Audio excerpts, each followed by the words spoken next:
You remember a quarterback by the name of JT O'Sullivan? Yeah. He has a YouTube channel where he breaks down quarterbacks. I can never fucking remember. You know I'm bad with names. I can't remember the name of the YouTube channel, but he plays for NFL Europe, so like he's still involved in the game.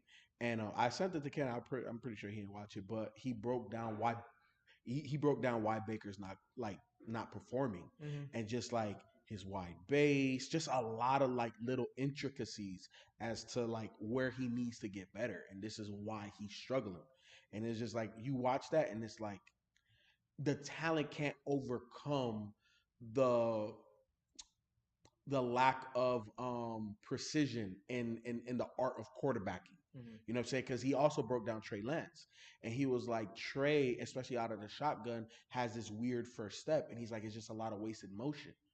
But Trey's arm allows him to get away with that type of shit. Mm. You know what I'm saying? So like, yeah, maybe he didn't plant, or maybe he took an extra step. You know, he took an extra bounce, but because the arm is so lively, would you go? You know what I'm saying? Like, okay, yeah, you made the play. Like he broke down a couple of plays in the last game where he started, where he's like, look, the easy play is right here. Playing quarterback isn't always hitting the deep shot. But when you have legs and you got an arm and you hit the second option on a play that really is supposed to just go right here, as a head coach, what you gonna say? Well, you made the second option. Life was harder, and obviously he'll learn to overcome that. But because he has the physical ability, you can do things that you're not supposed to do. That's where we go. Yo, yo, yo, Oh can y'all yeah. hear us? Yeah, can Yo, y'all hear yo, us? yo, yo, Y'all yo. hear us through the mics? I have a question for y'all, but I don't want I want to save it for the show. Okay. Yeah, save it, save it, save it. But no, I just hearing what you're saying about like the critique on Baker, I didn't realize I've noticed that about Baker until you just said it. Like he does have a wide base when he throws the ball. Bro, like they Like the it's game a stupid wide base. stupid wide. And then so JT O'Sullivan was talking about how the greatest passers, when they plant that back foot to throw, the foot is flat. Baker's on his tippy toes. Mm. Wait, he doesn't generate enough power Because of his size or because of his because muscle? he doesn't have the Oh, he foot doesn't have on the ground. the foundation for it. You see what I'm saying? He Yeah. can't drive. Think about it. Can you apply more pressure on the earth With if your you got your toes. whole foot Mm-hmm. or just the ball of your feet? Mm. You know what I'm saying? And then he broke down this one play against the Steelers where Baker hiked it and started drifting to the left. Bro, he basically he made the throw, but the left tackle doing his job almost got Baker. The left tackle didn't get Baker sacked. Baker almost got himself sacked because he didn't stay comfortable in the pocket. Like when he broke it down. Like, let me send this shit It to Ken, always bro. be them random ass backups that be breaking shit down like they fucking You know, genius. because those are the ones that understand I'm not as talented. So up here, I got to be way better than you because I'm not gonna get the multiple opportunities you get to start. But I know when I get my opportunity to come into the game, I have to be sharp. It's not gonna be about my big arm. If I had a big arm, I'd be starting. I don't have that. I have this. So that's the reason why the backups become the OCs and the head coaches and stuff like that. Is how many legendary quarterbacks became head coaches? Shit, I don't think I can name one. Can't name one. Why? Because they made the big money. They go into the front office. They go this. They own. They do other stuff. The head coaches Be typically the shitball quarterbacks, and they be fire coaches too. Shit, Zach Taylor was a former quarterback in college. because you know that your way on the field is here. The more knowledge I have, if I can out knowledge you, I maybe can't outplay you, but when you fuck up and I come in, you be like, well, dang, he was ready. That's the difference. That's the difference. Mm. But nah, man, Baker, after that breakdown, bro, I was like, oh hell no, nah, I'm not paying that man. I'm not because here's the thing: there's certain things about his game in terms of the refinement of the position that he this season was the season to show With it. Baker, You're not refined. You're not refining your craft. I was actually more interested in seeing Tua in year 2 Mm-hmm. than Baker in year what is he Three. 4 or 3 or 4? Yeah, 3 or 4. Can y'all hear Shelton? Can you hear me? Can you hear me? Yeah. But yeah, I don't know. I was expecting more from Tua, just because he was a dog in Alabama. Me too. But it wasn't until that championship game where he got fucked up. I was like, damn. If they doing this in college, bro, in the NFL, bro, they gonna kill you. I always use that as a better mistake. Saying what was it, Manziel? When Manziel struggled against SEC teams, I was like, oh, he ain't gonna work out. Mm-hmm. Them boys, that's the NFL. Yeah, that's baby NFL. Yeah. That man, like in football, there's either people that have it or people that don't, and it's easy to tell. That's why, like, a lot of, and here's the thing. Okay, so I think like at the quarterback position, that's why I always say you gotta flash something. I gotta see something. And Trey Lance's start, yeah, he started off slow, but that man made 3 or 4 passes. Like, bro, Jimmy will never be able to do that. This is why they drafted him, because Jimmy can't do that. When I watch Baker, when I watch Tua, when I watch some of Danny Dimes, well, you basic as hell. You a backup. All right, let's get the show started. Always gotta. Did you watch the second season of C? Yes. Do you know I hate them fucking kids? The Niglets. I hate. I fucking can't stand the son. Oh bro? my fucking god, I was, and then the season finale, bro. Oh my god, bro. That pissed me off. Me too, man. That pissed me off. Them kids get on my fucking nerves. I was like, bro, this. But what up, y'all? All right, Q might be joining us. You know how you do. But we're gonna go ahead and get into it, man. We're a little early today too. Look, how about we that? on time today. This a new year. Yeah, I know. Messed me up. I was like, I got a little bit more time. Yeah. Hey, am I coming through the mic? I know I wasn't up here when we were testing. So let me know. I'm sure y'all will.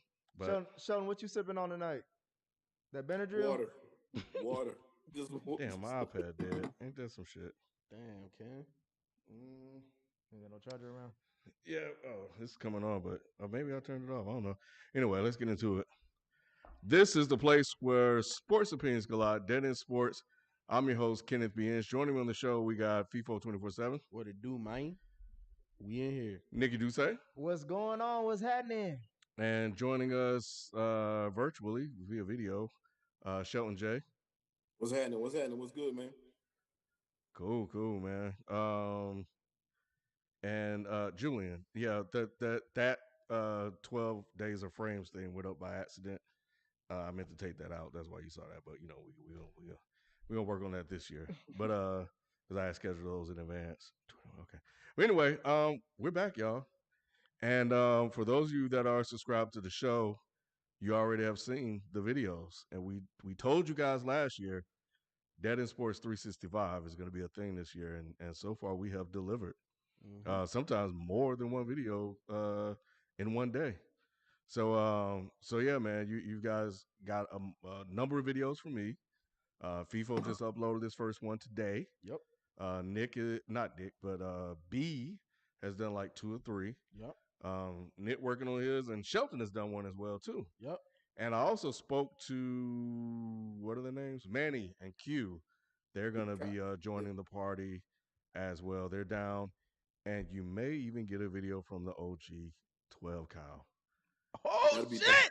We're bringing the 12 back, man. Man, yeah, that's the only 12 that's acceptable. Okay, the other 12, we might as well call him just the Atlanta beat writer, because that's how he ain't gonna do shit else but talk about Atlanta sports. Yep. So share these videos, man. Like these videos, man. Yep. And we're just gonna really make them better too. So I've been talking to the production team.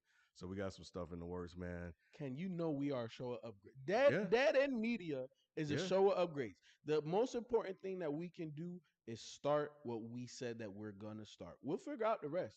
Yeah. It'll be better. And our social media game is gonna take a step forward this year as well. So be on the lookout for that. So I got some conversations going on with that as well. So yeah, man, this year is gonna be off the chain. Prior to us coming live, we were having some internal discussions about some other things we were looking to do. We're trying to figure out what we're going to do with the league. That may be on Mondays. And we may have a members-only call-in show on one of these days. Yes, Y'all sir. Y'all want to go back and forth with your boy? I'm here. Yes, sir. I'm here. Yep. So It's hot in the kitchen, baby. It's hot in the kitchen. yeah. So Hey, hold yeah. on, Ken. Yeah, I go also ahead. want to talk about, the Dead in Sports 365 just a little bit more. Mm-hmm. Because I remember this past Sunday when we had came in and I was like, hey man, we could drop more than one video a day. And you was like, man, I'm glad you said that. So with that being said, we want to ensure that we never miss a day. So per week, we are going to have a topic that pretty much if not everybody is going to talk about, right? So we're probably going to answer the same question. However, we are also going to drop our individual takes on things that happen throughout the week. So more than likely, it's very highly that you're going to get multiple videos from Dead End Sports per week. We gonna kill the game, man. Tigolo said he want a piece of you too, bro. Hey, call in. You got to be a member to do that. Yeah, So yeah, man. So yeah, there's a join button on the video if you're watching on your desktop. I don't think it shows up on your phone or a mobile device, but yeah, just go to youtube.com/deadendsports. You'll see it right there. If you're watching this on the desktop, it's right there, man. So just sign up, become a member. We got like 2 levels right now, but yeah, man. I'm excited for this year. I think it's gonna be great, and we just get to do more and cover more for you guys. And you don't have to wait every damn Tuesday to hear from us. Now you get to hear from us, at least one of us, every single day. We appreciate y'all for waiting for us though. Yeah. Yes, sir. Yeah. And if you are listening, make sure you please share that too. So let your friends know, man. Check us out on the daily stuff so we can get those numbers up, man. We appreciate the help and the love. But yeah, shoot, let's get started. There's a lot of shit to talk about. It's a football episode. I feel like this is just a lot. Hey, we got of a quick shit. super chat, Nick. You Oh see it? yeah, I see that. I see that. I got a couple things I want to get off before we get into the show. Okay. Super chat, we them boys. Shout out to you. First super chat of the year so far, maybe. Yes, sir. Atlanta Braves and Georgia Bulldogs proving that narrative wrong. I think Feefo, this question is probably aimed at you, or this statement aimed at you, because you always talk about Georgia teams do not believe in them. Hey, we might be in Title Town. We might be, and if you come to the channel, I just uploaded a video, and I say you can trust in Georgia teams. You can put your trust in Georgia teams. I done turned the tide, man. Don't say the tide. Yeah, hey. You can't say that's sacrilegious in Atlanta. I got one thing. Rob Costa said something to you, Sheldon. He said, "Are you still saying Herbert over Burrow?" Woo! Yes, sir. Spicy. Yes, sir. We just got started. What? Well, hey, they were Yes, sitting sir. I don't on. know They about were that. having questions for us. Yes, sir. Hey, but if you watch mine, then you saw me apologize about Herbert too, though. I mean about Burrow too, He because did. I said Burrow did his thing. He really did, but I'm still choosing Herbert long term. I just like him better. I like his intangibles better. He always say, "Hey." He'll find a way. Let's be honest. Herbert is Let's go be ahead. honest. Herbert is the bigger, stronger athlete out the two. Athletically, yeah, he's the best athlete between the two. Yeah, Herbert can ball. And Burrow's the better quarterback. Right. That's still close. And he's more healthy. I'll say that too. Who is? It's close. Herbert. Huh? Herbert more healthy. Herbert's more healthy than Burrow. Herbert's the better athlete and more healthy, but where is Herbert at right now? He's at home. He's at home. Along with a lot of other people. Yeah, but a lot of other people didn't have a winning end. All he had to do was win one game. So Right. Hey. well, it's a short menu on this platform right now. It was like one of the last wins and losses. 4 games or something like that. Hey, but you know what? And I feel bad. Like I said, I feel bad for him too, though, because he played good down the stretch in that game. But them receivers was dropping a lot of them passes. But he played good down the stretch. That was not on him. Because that last drive to get them back in that game was one of the best drives I've seen all year.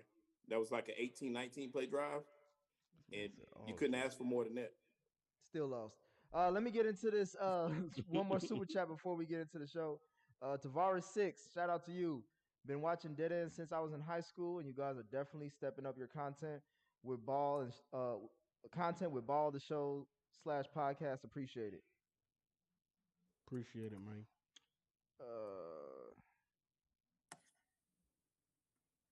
Hey, when it comes up, are these? Let me ask y'all something. Are these new members that we get? Because I want to make sure we acknowledge them. If so, do you see them, Ken? What numbers? Members. Presto T. Is that? Yeah, I think these are all new, man. Oh, okay. Yeah. So yeah, Presto T. Appreciate you for joining us, man. We appreciate it. Appreciate it. All right, let me get into it. Obviously, the championship game was yesterday.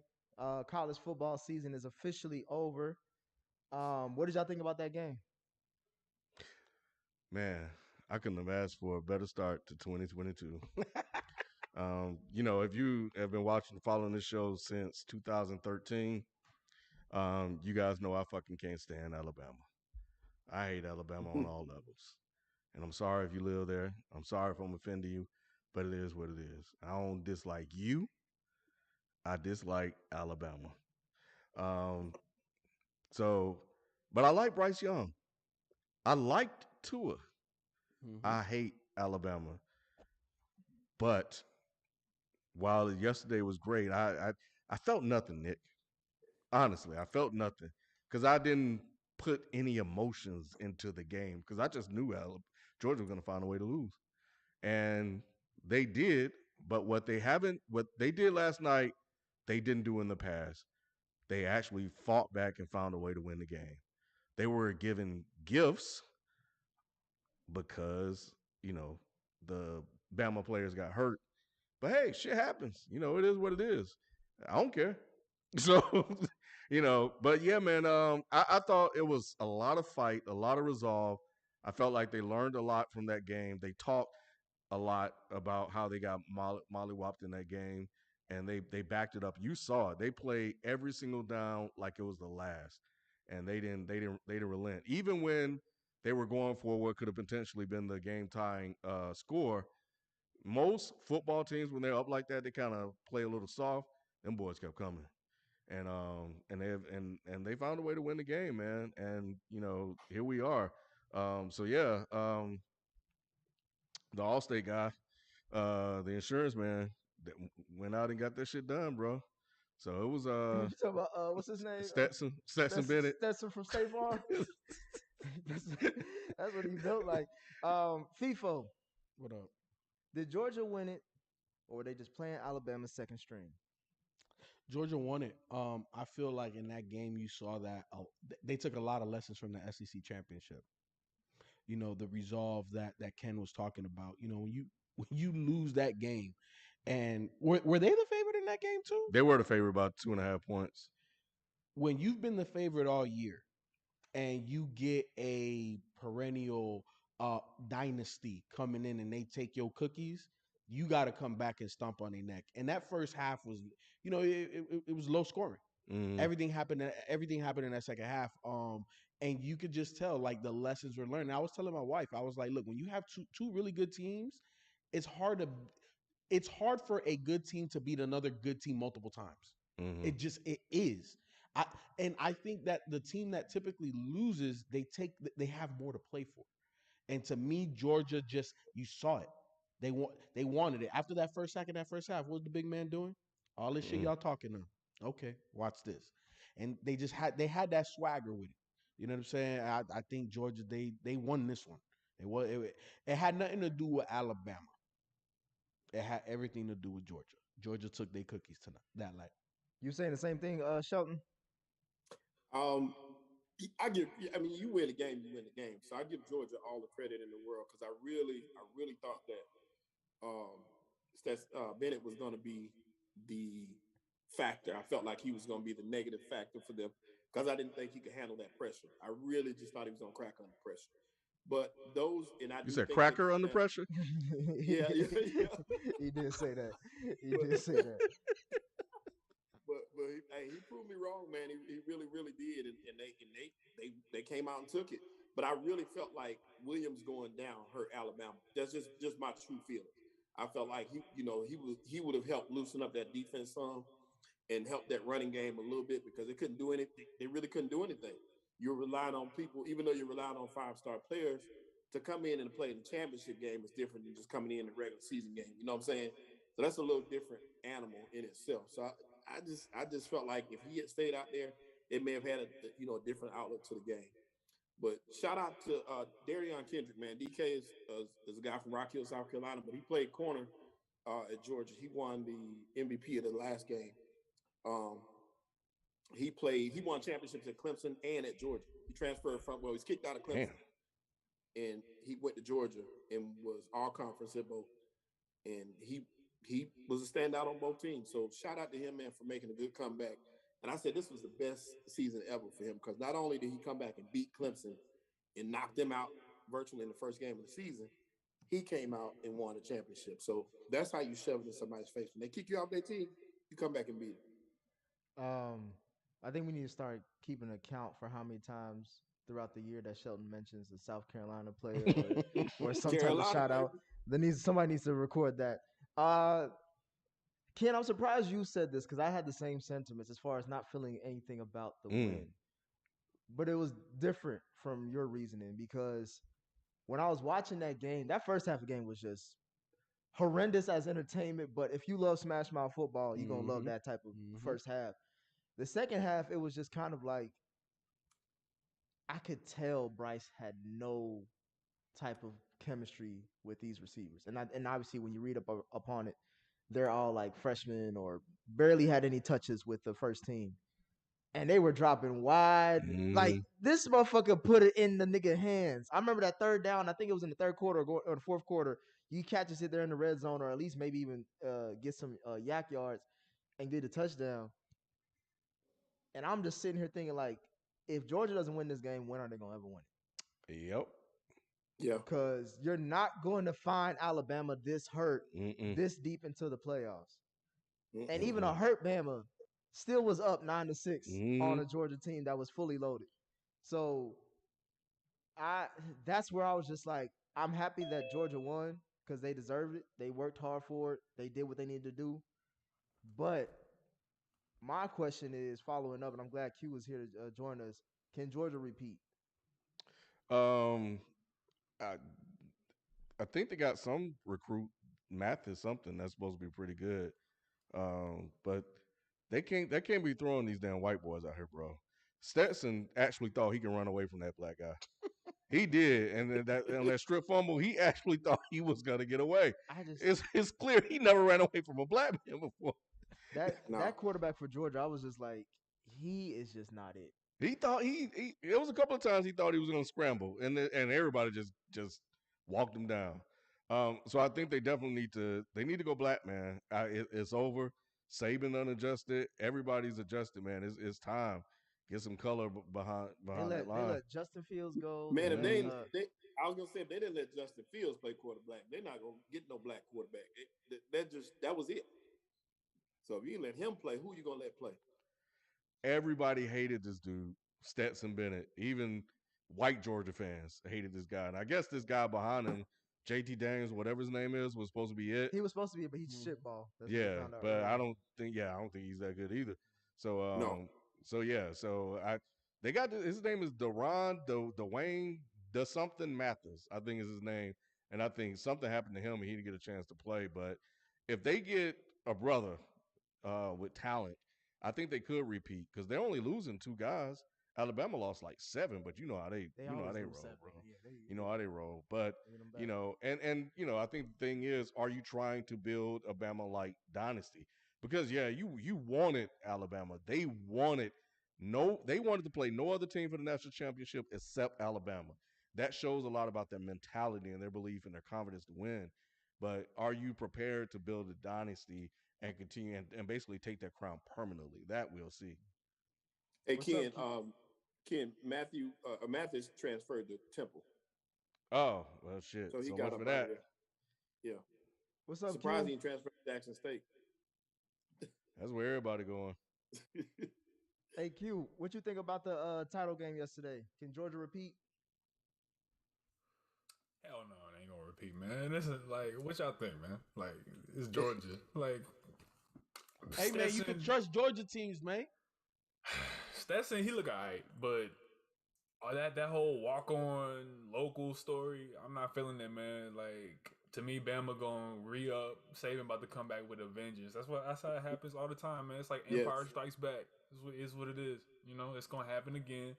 Darth Vader gonna get in like the lab. He gonna come back and just kill everybody, and that's just is what it is. Like Bama, they gonna probably have a 5-star recruit, running back, wide receiver, O line gonna be better, defensive line gonna be better, and then the key injuries too to the wide receivers also killed them, and they didn't capitalize being inside. I think they were inside like the 30 yard line so many times, just couldn't punch it in. So really, if just 2 of those scores go in, it's a whole different story. You know what I mean? So. It is what it is, though. Bama, they played a good game, but Georgia just they willed it more. They took advantage of the run game and they pushed the pocket. Yeah, somebody said Mathis sucks, so I don't know. I don't follow him like that. So if he went to Temple, he must not be that good. Yeah, I'm about to say. You know, when he said it, I was like, oh shit. Unless he got paid by Temple. He got talent. He just didn't show good in that game that he played. I saw him play that one game. He was bad. But I think overall he has talent according to what the team said at first, what they thought. So he had to get up out of there.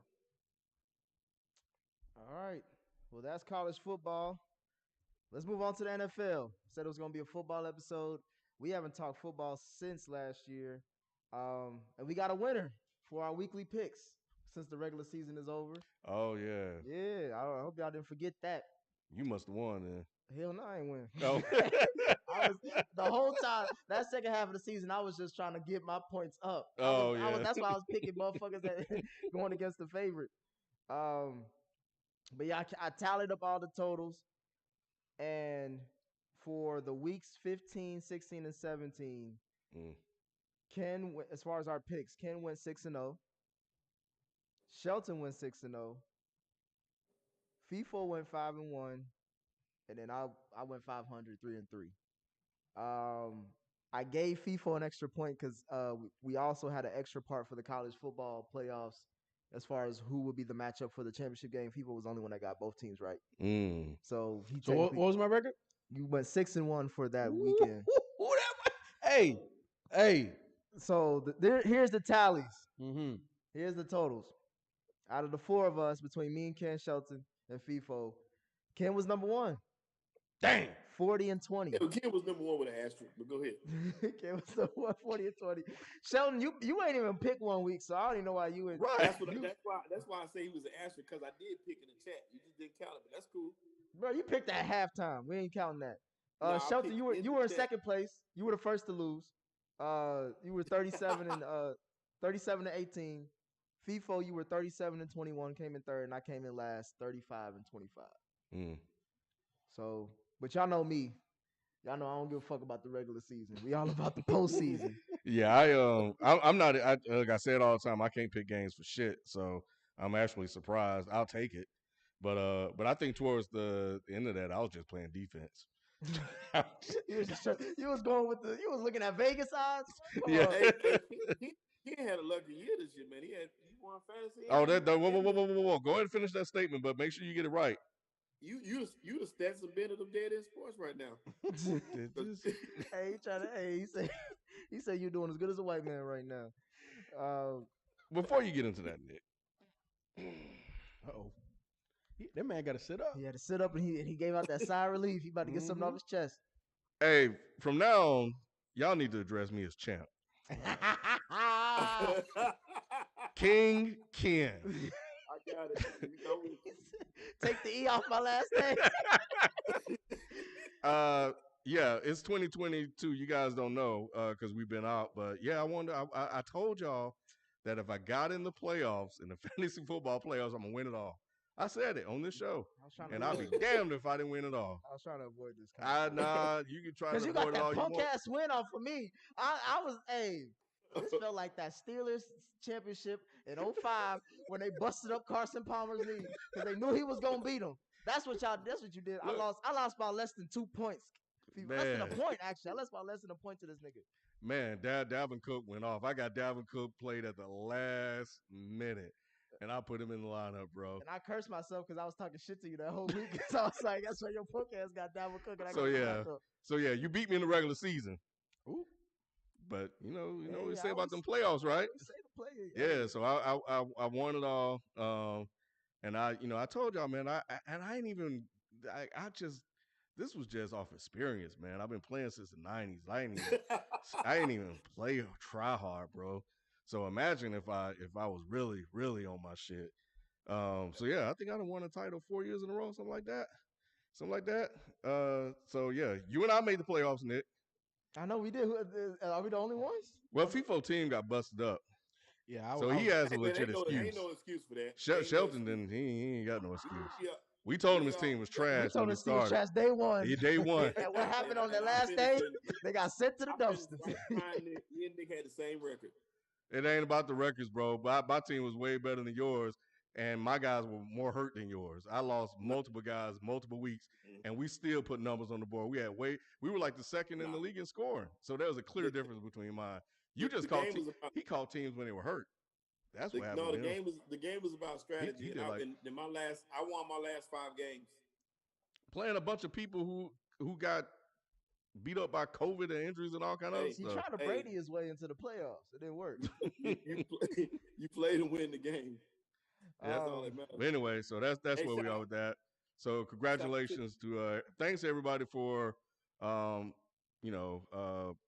We had fun coming on here talking about it every day. But yeah, like I told B, y'all asked for that ass whooping because we weren't trying to play. But You y'all done want yet? us to play? Yeah, I'm done. I'm finished. Ain't nobody trying to hear you say, hey, you could post that on Dinner Sports 365. If y'all want the extended version of his celebration. That was gonna be my first video too. But outside of the championship game yesterday is also known as Black Monday. I don't know why they always call the bad shit black. But it's called Black Monday for the coaches' firings from the regular season. And some of it it started on Sunday. A question for y'all. I'm going to start with you, Q, first. With yesterday being Black Monday, between these franchises, which firing from their head coach stood out to you? The Chicago Bears, the Miami Dolphins, or the Minnesota Vikings? Or did they fire Mike Zimmer yet? He gone. Is he? He gone. I don't know if this happened officially though. Well, okay, I'll check. I feel like it is about to come out, but Joe Judge just got fired too, so I'll add him on that as well. Oh, but between those franchises, which head coach firing surprised you or just stood out to you the most?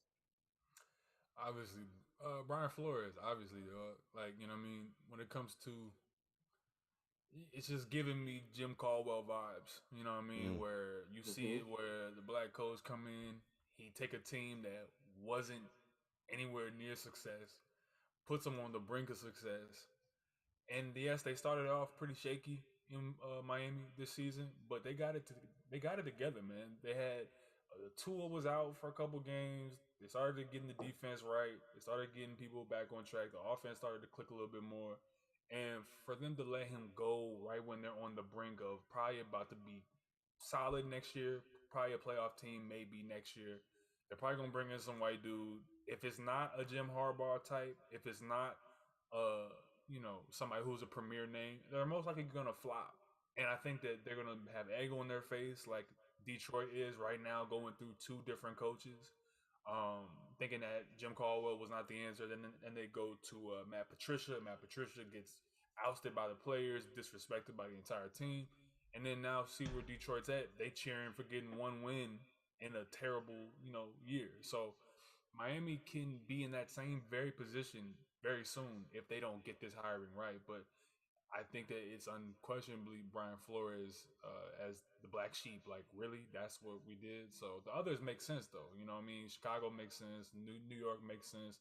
Those teams, they weren't going anywhere. The coaches questionable all the time. But I always felt like Brian Flores was on the brink of doing something, and I just felt like he didn't have the full backing of the organization behind him.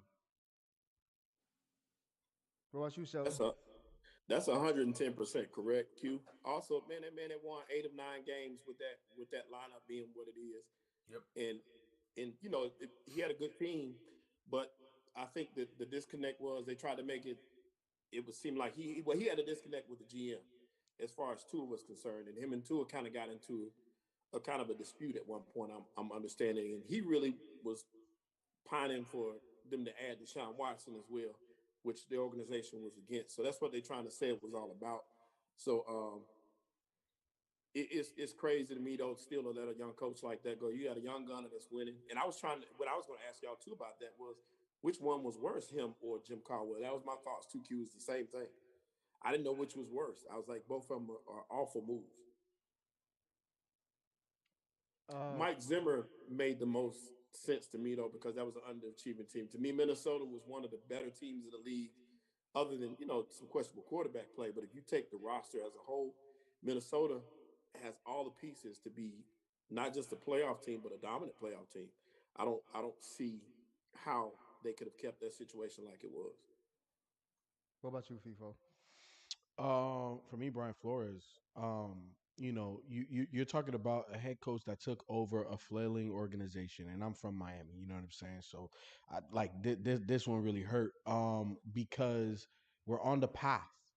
You know what I'm saying? Because of Brian Flores, obviously he had a lot of input on how we drafted, and you see that defense. And even though we traded two good players and Minka and Laramie Tunzel, look at everything that we got from that, right? Like, and as a GM and head coach, my ideology is if we can get rid of two good guys, how many good or great guys can we get in return? And Miami did a marvelous job with that. And with a questionable quarterback in Tua, he was able to have back-to-back winning seasons. You know what I'm saying? And I think he had every season that he's been with the Dolphins has been a winning season outside of that first one, right? Yeah, I heard a stat from, I think Emmanuel Acho said it. He was like, the games Tua has started versus the game Justin Herbert started, he's won more games than Justin Herbert. Yep. And I was like, Ooh, that's Tua? Yeah, Tua. And then here's the other crazy stat. And it's not about necessarily right now, but just the ideology of the front office of this Miami Dolphins. So it happened. I was surprised, but not really. Remember back in the day, Dave Wanstead? Mm. He got hired at the same time Mike Tomlin did for the Steelers. When Dave Wanstead got fired, he had the same exact record as Mike Tomlin. Mike Tomlin's still a head coach. Steelers don't shuffle their head coaches. Steelers, I think they've only had 4 head coaches in the whole history of their fucking franchise. Like that, yeah. They have. Why do you think that they have continued success? And look at the Dolphins. Yeah, we had Dan Marino. Yeah, we had the Ricky Williams years. And we were supposed to be building something. But we get rid of arguably one of the best coaches that the Dolphins have ever seen. Makes absolutely no sense. This is a front office ownership issue. This is not a personnel issue. This is not, can he win? Can he coach? Did he not answer all of that? This, to me, I've been high on him because I'm a homer, 305 till I die. But man, this makes absolutely zero sense to me. Are we moving into a players, not only, but players dominant league or something like that? For football? Yeah. If they really let this man go because of Tua.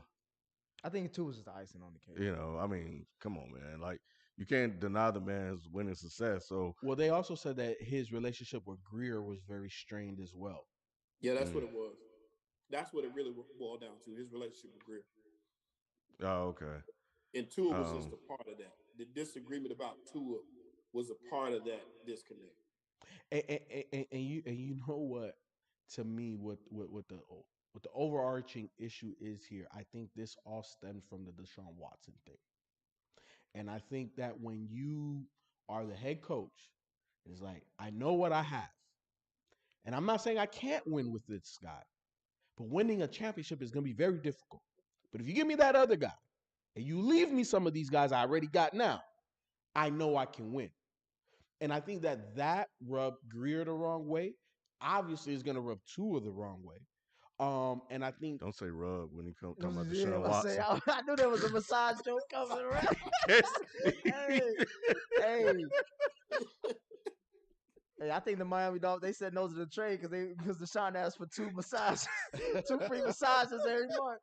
It was like, we can't do that, big homie. But yeah, man, I just don't think that bowled over well with with the personnel in the front office and stuff like that, and even to where it got to. You know what I'm saying? But at the end of the day, Ken, like this is just mismanagement of another NFL franchise. That's what it boils down to. Bad franchises are bad franchises for a very long time. Mm. There's a reason for that. You feeling the same way? You know what? I was just happy the man immediately got some offers. Like the Bears, got him on the phone. I just hope he just gets another job because I think this was probably one of the worst firings, of Black Monday or Monday. Um, so yeah, but if he don't get another job, I would be concerned about that. 100%. That's more concerning than getting I fired. think he will. I'm not surprised. Yeah, I think he's an automatic hire. Head coach hire. Yeah, head coach. Yeah, hire. head coach hire. 100%. I think it's funny between Chicago and the Giants because the Giants have 2 early or at least top 15 first round picks. It should be. He could probably do something with that, get his own guy. Well, even though it's a shitty quarterback draft. That's what I was about to say. Mhm. I mean, but hey, But do you think they're gonna be able to trade for Russ? Because that's the word. Russ ain't going nowhere. Well, here's the thing. Sierra like New York. If I'm Seattle, Huh? I said I don't think that's a truism, Ken. I think like my good brother Nick just said, Sierra calls the shots here. So we gonna walk up into Pete Carroll office. She gonna be like, "Look, these goodies in Seattle, they not working. They not working in this motherfucker. Like, we gonna have to do something. You know what I mean? So for us, packing our shit and we out. We going to New York. Simple. Hey, from Q's mouth to the guys, here's I don't see the Giants using their 2 first round picks on a quarterback outside of trading for something. Because the Mara family, they pissed off. They want to win now. They tired of this shit. Well, the rest of that roster is ready to win now, minus the damn quarterback. Is it? Yeah. Kinda. I mean, you need a lineman or two. That's what I'm saying. That offensive line is shitball. Okay, but you have Russell Wilson. It's better than what it's the same or better than what Russell Wilson has had his entire career. I don't want what Russell Wilson's doing right now, unless he's just unhappy and this is how he plays when he's unhappy. Look, he broke his finger too. That shouldn't be taken too lightly. Him being out for that, I think that kind of threw his rhythm off a little bit. I think you'll see a more determined Russ this year coming up. And also, you are going to play harder when you want to be in a place that you want to be in. When you're playing in a place that you really want to be in. And to Q's point, and I think a woman has a say in the marriage and where and how we do certain things. Obviously, Sierra would love New York over Seattle, and I think that getting there, having a happy home, playing in a bigger market, playing with more talent overall around them. Even though Saquon was very questionable this year, Russell ain't and Marshawn's nice. And Marshawn had crazy, 2-3 year run. He got the last half of Marshawn. He got the last half of Marshawn. Saquon still got, if he can stay healthy, a lot in front of him. Mm-hmm. And let's be honest, talent-wise, he's a better player than Marshawn. Marshawn was, monster, boom, boom, boom. He's old school. You know what I'm saying? But Saquon can catch. Saquon is more versatile. He needs somebody to unlock him. He needs somebody to unlock him. Russell Wilson is that type of guy. And then you look at the defense. The defense is pretty stout as well. I'm not saying that they top 10 or nothing like that. But when you implant a Russell Wilson there, that elevates that entire organization. It elevates that entire football team. They become a championship contender. In the NFC East, bro, we don't know what the hell Philly doing. The Cowboys look good this year, but is it sustainable? I don't know. And it was the last team. Washington is like, okay, crazy defense. They got hurt this year. They don't got no QB. They got no QB. They out. They overrated Ron Rivera. Until they find a QB, they're out. So that's I agree with most. Were you surprised they fired Joe Judge? No. I've been reading up on New York Giants all year long. Judge got the what treatment? Almost like the Hugh Jackson treatment. Where that's why I wasn't really surprised. Like when I saw Brian Flores get fired, I was like, oh yeah, Judge is out. He got to be out because it's a bigger market, like you mentioned, Feefo. Everybody's been watching it. They brought you in after this is what the third coach the Giants have in the last 5 years or some shit like that. And then on top of that, they've been trying to get Dave Gettleman out of there since he pretty much since he drafted Saquon because they didn't like him picking Saquon over quarterback Sam Darnold, even though I feel like that was a wash. But I'm not surprised by how they clean house. I kind of was like maybe give Joe Judge one more year just because of health has always been an issue for him with his team, so you never really know what he has. But at this point, you might as well blow it up. Looks like we got a super chat we may have missed. Yeah, we got a couple of them. We missed one from let me see what the name is. I got one from Adrian Wells. Mars is too far. Whatever you ask that again. Mars is too far. Adrian Wells says, "What's good, everyone? Happy New Year to y'all. How y'all been?" And in all caps, how about them Cowboys and my boy King Henry returns? Hey, yeah, playoffs are here. We're gonna see what them Cowboys are about. But yeah, we'll take it. We'll take it. My Super Bowl pick's still alive. So let's keep it going. Oh yeah, I'm gonna read that off too. As far as for me to end to answer my own question, I'm more surprised by Mike Zimmer getting fired by the Vikings, just because he was in the he was in the same situation that Brian Flores is in. It's not about the coach; it's about the quarterback. That's coaching, Nick. When you got all them weapons around you, all you got to get is some steady quarterback. But we know Kirk Cousins isn't that quarterback. He's not a franchise quarterback. He's not, but he's not as bad enough to where it's all on him. A lot of that's coaching and preparedness. If you have that team prepared, that team is good enough to thrive, even with Kirk Cousins as quarterback. I mean, he didn't win a playoff game with Teddy. He got him to the playoffs, but they didn't win one. No, I think he won that playoff game with Case Keenum. But if you swap, he took Case Keenum to the NFC title game. He got a win. He got Kirk Cousins' first win in the playoffs, and that's what against the Saints. That first statement you said is what got him fired.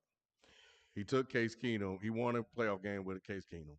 So when you bring in Kirk Cousins, who we know who Kirk Cousins is, but football people look at Kirk Cousins as a better quarterback than Case Keenum.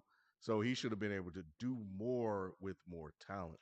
But the issue there is that Kirk Cousins has a ceiling, and he's already reached that ceiling. We know that. No, of course, but I also think that part of, and maybe Shelton chime in as well. I don't want to speak for you, but at least from my perspective as well, Mike Zimmer was with the Vikings for 8 years. That's long enough. That's a long time. And when you're not winning and you're not, okay, cool. We won 9 games. Now we won 12 games. Now we won the first round. Okay, we lost the second round. Now we, had a first round bye. Now we won the first game and now we're in a championship. Like, you're supposed to move forward. And after 8 years, players will tune you out unless you're winning. But, and I think that had a lot to factor into it, was the tenure. Don't they kind of run counter to what you were saying earlier about the Steelers, though, and the consistency they had? I'm about to say that's the same. We could say the same thing about Mike Tomlin. But okay, let's be honest. Mike Tomlin has had Ben Roethlisberger. Oh, well, Mike Tomlin has what Mike Zimmer doesn't have, which was the Super Bowl appearances. But the consistency was there. But he had a quarterback. He had a Super Bowl winning quarterback. But that's why I say that's the issue. But in Viking world, it's a little bit of both. It's not just one or the other. Because Mike Zimmer is a hell of a coach, and he should have another head coaching job as well. He's a hell of a coach. It's not all on him, and it's not all on Kurt, but it's because of Kurt and the reason that they couldn't progress in the wins in the playoffs, and even because, let's be honest, that's a Super Bowl roster. Where? It is. Minnesota. That's if you put it like this, if you put it like this, just put it like this. Swap out, put Mike Vrabel on the Vikings. You probably get the same exact result as you've seen in Tennessee. Ryan Tannehill doesn't have all the intangibles. He's not the most talented arm. He's not the most accurate.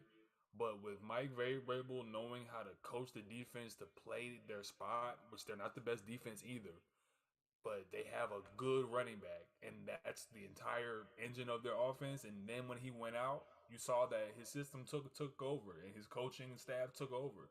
So the same type of variables should be added to this situation for Minnesota. Find a coach that knows how to make Kirk Cousins not be the hero and not be the bane of why you lost.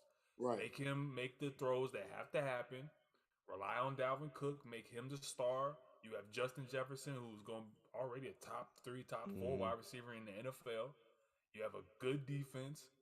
You should be able to make this happen to at least get 10, 11 wins a year and make the playoffs. This should happen. It should not be a once every 3. No, it should always be Vikings in the mix. You got Thielen on the other side too. That's what I'm saying. I'm sorry, I forgot Adam Thielen. You know what I mean? They loaded. Yeah, facts.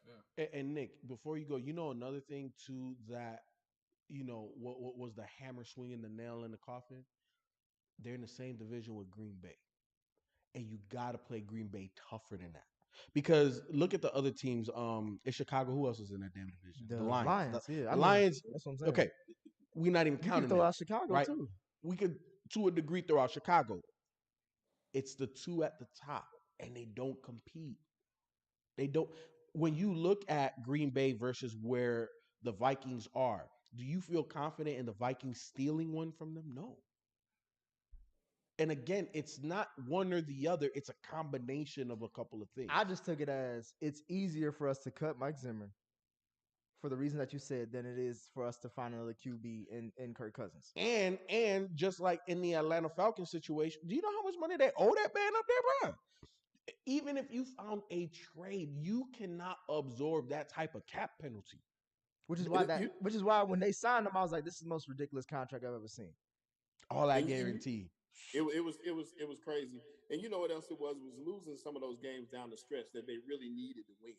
Those games, like they lost to the Vikings. I forgot about that game. Not to the Vikings. The Vikings lost to the Lions in a must-win game. They lost to the 49ers down the stretch in a game they should have won.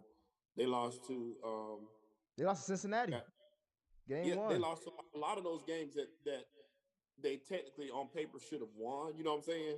And those were the ones that hurt the most. And I think that hurt it more than anything else. Losing to the Ravens when they did. Those were games that were winnable games that they had, in the bag that they couldn't get over the hump in. And it was just a matter of not closing out teams and not doing exactly what they were supposed to do down the stretch. So that's really why he had to go. But I tell you what, if I was a coach, that would be the job I would be going for. Out of all those jobs we talk about, Minnesota would be where I would want to end up. I don't know about that. Yeah, me either. I ain't going there. Yeah, I ain't going there. Reading off some of these super chat. Tracy G, shout out to you. Says DeMar DeRozan MVP. All right, I'm just gonna scroll past that. You know what's crazy right now? It's gonna be hard. DeMar is having a heck of a season, but Ja playing the best ball. To be honest with you, Ja is KD playing out of his mind right now. And you know what? Wait, hold on. Before we go to basketball, go ahead. Hold on. I saw Vibes and stuff say, Will Feefo. See, and this is why I want the call-in show. This is why I want the damn call-in show. All of y'all. He talking about the damn Vikings beat the damn Green Bay Packers, right? One time. What was that score? 34-31. 34-31. In that game, do you know what Aaron Rodgers did? 23 out of 33, 385, and 4 touchdowns, no interceptions. They're supposed to win that game. They barely squeaked by. Are you confident in Minnesota doing that, right? And the reason why I ask is because when they played them again, you know what the score was? 37-10. 37-10. It's not about just getting the one game. Can that team truly compete with the cream of the crop of the division? Hell no. That's the problem. I'm sorry. I had to get that off my chest. You good. Call in on Monday. Another super chat. We them boys. Eagles in. Wentz choked. Howie is winning. How is what? Howie Roseman for the Eagles. He said Howie is winning because the Eagles got in. Wentz choked, and the Colts owe the first round pick to the Eagles now because Wentz played all that. He made all the stipulations. I wouldn't say Howie winning. He won that transaction. Yeah, he won the trade. I think it's going to be overrated. I think people going to take a very elementary look at that. Ken, it is 1 + 2 = 3 in this scenario. Like, you got rid of a very Oh yeah, questionable, you got rid polarizing of him, but quarterback. did you? You got an additional first round pick, and then you were validated in the sense of moving him because he is what we thought he was. Yeah, but they knew that when they got rid of him. What do you mean? Well, I don't understand the validation part. Well, so you don't think that people were torn? Because think about it, we definitely, me and you said that Carson Wentz in Philly, especially that last year, he didn't have no wide receivers, and he played well, but there was nothing really around him to be able to elevate and get wins. How much is in down Indy besides Jonathan Taylor and Pittman? That they arguably had the best online in football, arguably. They had one of the best running backs too. I know. You still had Ty. But Ty is very mid. Ty done, saying, you bro. still got Ty. done. You still got the T. You may not have the Hey, Y. when you got a He's running some. game like that, your wide receivers are not that important. You just got to hit them at opportune times, and he didn't do that. Yep. So you don't have to have the best receivers when you got a running game like they had. You just got to have decent receivers, and they had that. Yeah, because think about it. When you have a run game like that, you don't have to be a dynamic down the field passing vertical attack. You got to complement the gains, right? Oh, you got a 5-yard gain on the run. You're saying another 2-yard gain. Shit, all I need is 3 yards for a first. We could complete a 5-7 yard pass. We don't need a 15-yard chunk play. But you know how Wentz is. He want to go for the gusto. This motherfucker Is he still like that? He lost, bro. Did you not watch any of the Jaguars highlights or that? Oh, I put in the chat that the Jaguars were out to play spoiler. It was clear as day with how hard the boys were playing. Mm-hmm. They were out to make sure that they didn't go to the playoffs. He threw a pick. Once I saw he threw a pick on 3rd and 19, I was like, all right, this motherfucker is just So I had a feeling that they were going to lose that game. Because if you're the Jaguars, I would want to do that too. Oh, 100. And then they set out to do it, and they did it. And the same, it's a division game, and you send them home. Yeah, send them home. Yeah.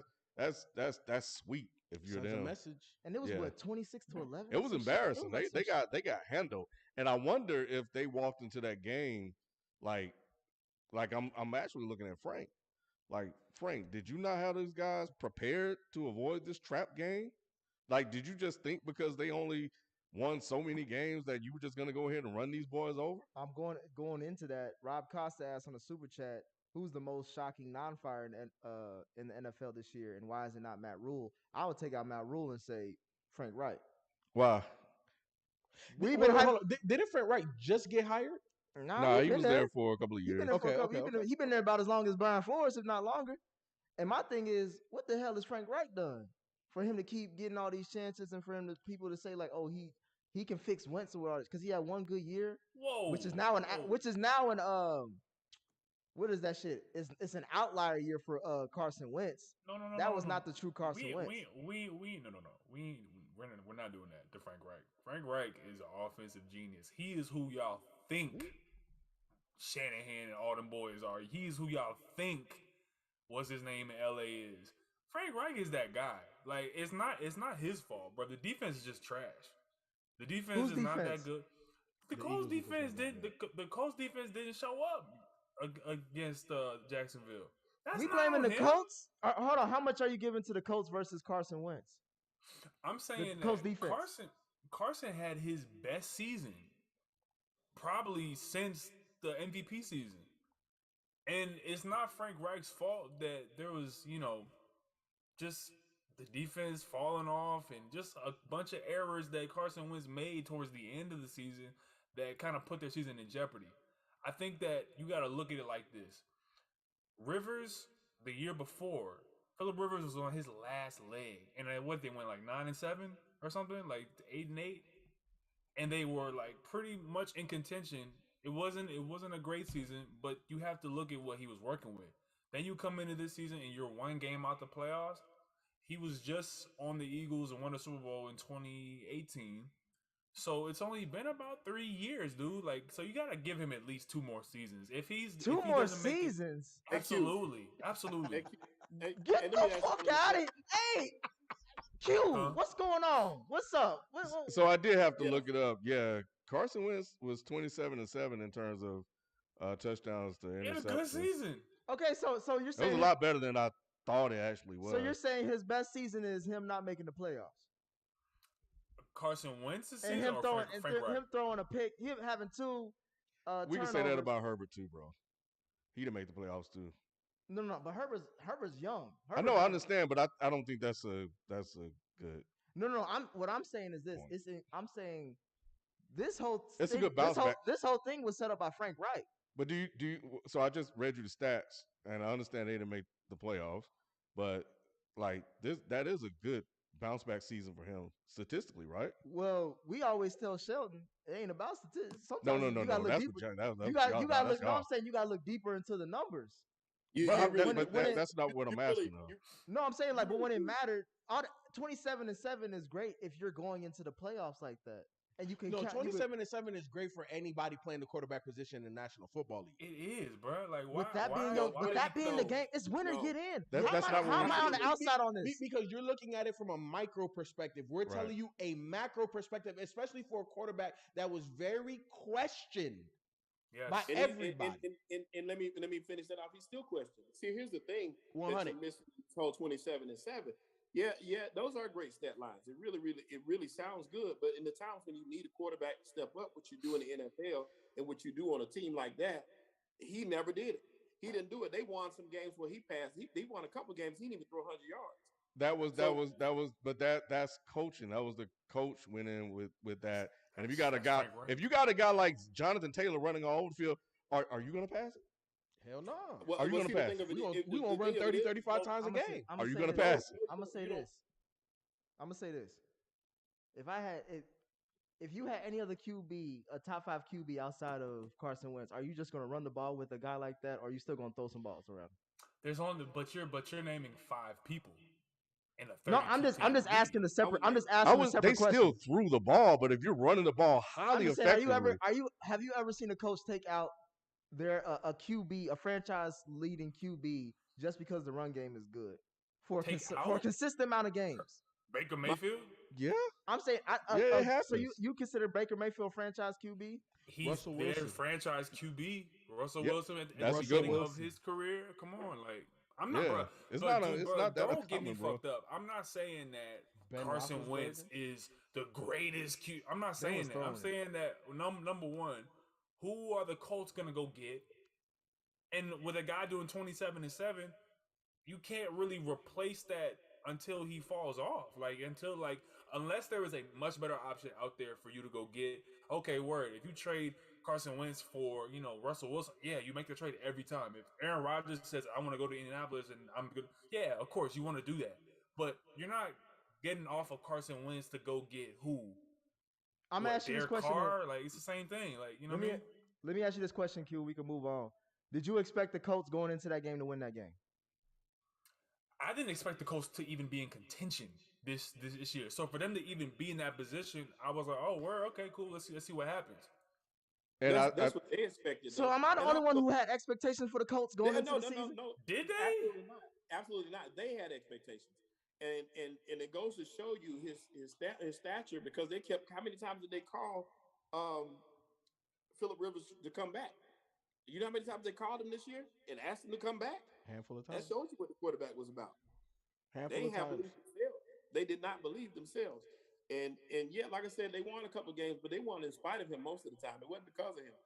It was in spite of him. So yeah, I am nowhere near a Wentz believer in that. What I saw every time I watched him, and I didn't watch him a lot, but I watched him enough to see that I'm like, I saw nothing. I was not. And this is Wright's God. He made this whole. They went and got him. They went and got him. And they gave up their future for this. Yes, and I think I don't know. We have to see what they say. And I'm not like sitting there trying to cape for Wentz, trying to convince anybody that Wentz is like going to return back to the MVP season by any stretch of the imagination. But we are talking about a team that started out 1-6, 2-4, whatever, and they were, a couple of wins away from making the playoffs. That season looked like it was a wash. It was done. So for me, I'm going to give credit to Frank for even having that team in a spot to make the playoffs. Frank blew it against the fucking Raiders, and he definitely blew it against the Colts. Against the Jaguars. And why I'm blaming Frank? Because you knew this whole season based on this conversation that you three are having, what Wentz was. So why didn't you come up with the game plan all in that particular game to have your guys ready to win that game? Frank ain't shit. That's Frank. And, Frank and- fucked that up. Frank ain't you shit. know what? Let me amend that real quick. I forgot this. I completely blanked on the fact that they made the playoffs last year, wild card. So they did. bro, they played the They did. Bills last. So then, They so played they, the so they Bills and couldn't make lost the by playoffs 3. again. We don't get consistency with coaches that are supposed to be that great. I think they played scared. That's why they wanted Rivers back. That's why they wanted Rivers back. I think that they kind of played exactly. You could make the case that they overachieved last year with Rivers. Yeah, and they overachieved last year. Yeah, That's you know why I what was- I mean? that's so why I they had are what they are. So that's why that's why I went that's into the this thing. season with higher expectations because they got a They better did. QB from my mind. Not Or no, false- whoa, no, whoa, not in your whoa, mind. It was a whoa. project. Not a Not in better your It was a mind. QB, project. a No, more they did. able QB. Let's be honest. So you don't think that Let's be Carson honest. Wentz is better? Philip Rivers is a very fringe Hall of Fame quarterback. Okay. When you look at the numbers, when you look at who the hell Career-wise, he had I'm to talking beat, about I'm just talking about last year. I'm talking about Philip Rivers, bruh. Because see, here's the thing. What you want to do is you want to marginalize Philip Rivers to the last year of his career. But in those games, the reason why they even got to the playoffs is because of the experience that Philip Rivers had. What he lacks in ability now, he has an experience. He has in moxie. He was always overfilled with moxie. And that's what got him to where they got to. They are who they are because they have holes offensively and defensively. Are they good enough to compete? Yes. For a playoff position, yes. They went in all the way to the 18th week of the season with an opportunity to do that. To Ken's point, 100%. That falls on the head coach because his guys got outplayed. They got out hustled. Everybody on that Jacksonville team wanted it more than that Colts team. That's a coaching thing. Carson Wentz had a good bounce back year. Carson Wentz, and I saw Isaiah Christian say, I agree. He's Jimmy G. You have tiers of quarterbacks. Yes. And Wentz is a good quarterback that you can win with. But just understand you need a lot of shit around him for him to overcome that mountain. Absolutely He just not. does. I was Absolutely. expecting. You can't win with Wentz, and he's proven that fact at this point. Yes, he you is what he is. What? You Can't can win, with you Wentz. just They need a won lot. I was expecting him to unlock that MVP. They just season won everybody with was him. talking Why? Bro. They just didn't. I- about. That's Why? what they said. That's I what they didn't- said. I don't know what evidence you got from his previous season. Who's his number one wide receiver? No, I'm saying this because of he's going into a better situation. Who's the number one wide receiver? You just said he had a top 5 offensive line. Who's the number one wide receiver? He has a stout defense. You see how he's avoiding. I don't. Who's the I'm number gonna get one wide to that. receiver? I'm going on the Michael good before I Pittman go to the Jr. bad. had You already 1,000 mentioned. yards Y'all already receiving. mentioned the bad. We talked about the receivers earlier. Okay, so how as a Feefo. quarterback, my main job is to pass the ball. Who the hell am I throwing You to? just described Feefo. a whole scenario where if I have Jonathan Taylor give me 5 to 7 yards per carry, and then I just need to get 3 to 5 yards, you can't get a receiver can't do that. It's not like they don't got but Wentz talent. did that. We just said that he went 27. Wentz did what he needed Did he to do- do. But what did else? he? What No.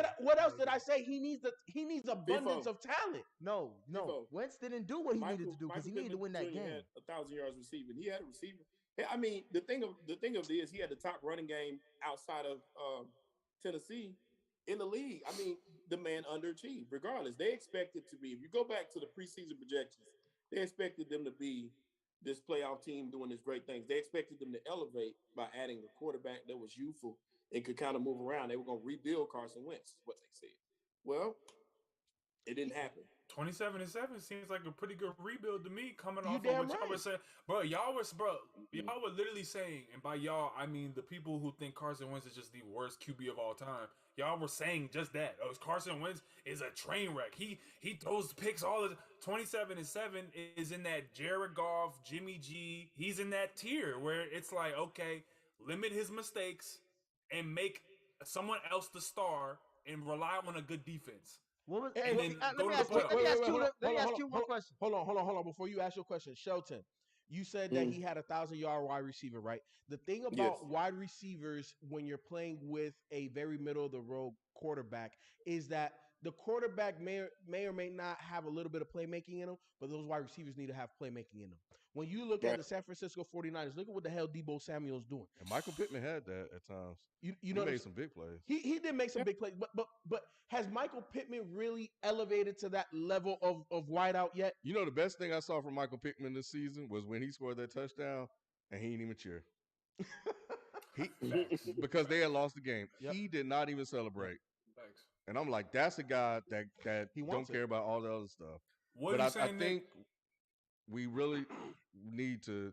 I think people really. I know Wentz is the one. He's the sexy, thing to look at. But people got to look at Frank Wright, bro. You don't get blown out like that. That's why I'm with you. You don't get blown out like that. It was the same thing. That's why I was like, I'm not gonna really just bash Carson Wentz because Frank Wright set this whole shit up. This is on him. So let's move on to some super chats. Arterial. Hey, hold up. Arterial. Hey, Nick, hold up. Do this one that we missed earlier from Marziz Too Far.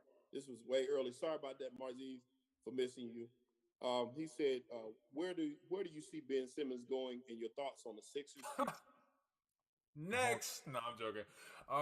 We don't nobody know what that man about to do. That's what I say. Daryl, I think just real quick, I think Daryl Morey is just waiting for a package to come in that makes us better. I think it's either going to be the Hawks, going to be the Kings, or long shot be something with the Blazers. I'm not against it. I'm not against just getting anything. I think Joel Embiid is at a position now where he's proven that he can be a top 6, top 7 player in the NBA, period. So I'm with that regardless, whatever the package is. It has to happen. And for a couple of reasons. Number one, Q alluded to it a little bit. And I'll go even a little bit higher. I think Joel Embiid is a top 5 player in the NBA right now. And with that being said, he has Philly in a striking position. You know what I'm saying? Where they're not the best version of themselves right now, but if you can infuse that team with complementary talent, either at the same level or a little bit higher or just younger, you know what I'm saying? Because it'll develop. That's scary. And I think that you have to move on from Ben Simmons because even if you get this guy to play, you're going to question everything about him. You're going to question his heart. You're going to question his IQ. Or why didn't you shoot this? Or why did you pass that? It's not going to be good for either side, Ben Simmons or Philly. It's time to move on. I agree with a lot of the teams that Q said. My favorite is Atlanta because I think it's mutually beneficial for both teams. John Collins, I don't know if y'all saw. That was another question I had. John Collins, he need to get the hell up out of here. Yeah, John Collins is not happy in Atlanta right now. After getting paid. The money matches up with Ben Simmons' money.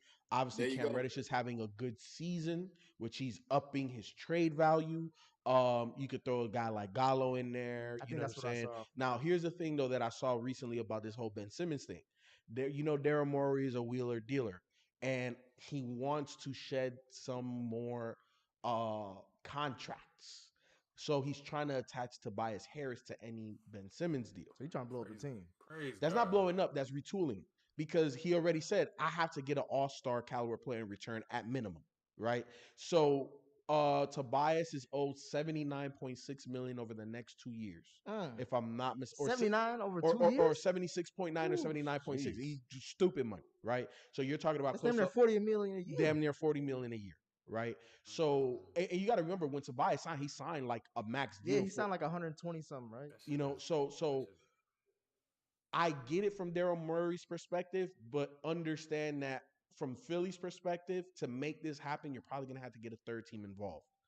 But it is time. They got to move on from Ben. As much as I love the idea of Ben and Joel, got to move on from Ben. It's not going to be fruitful even if he comes back.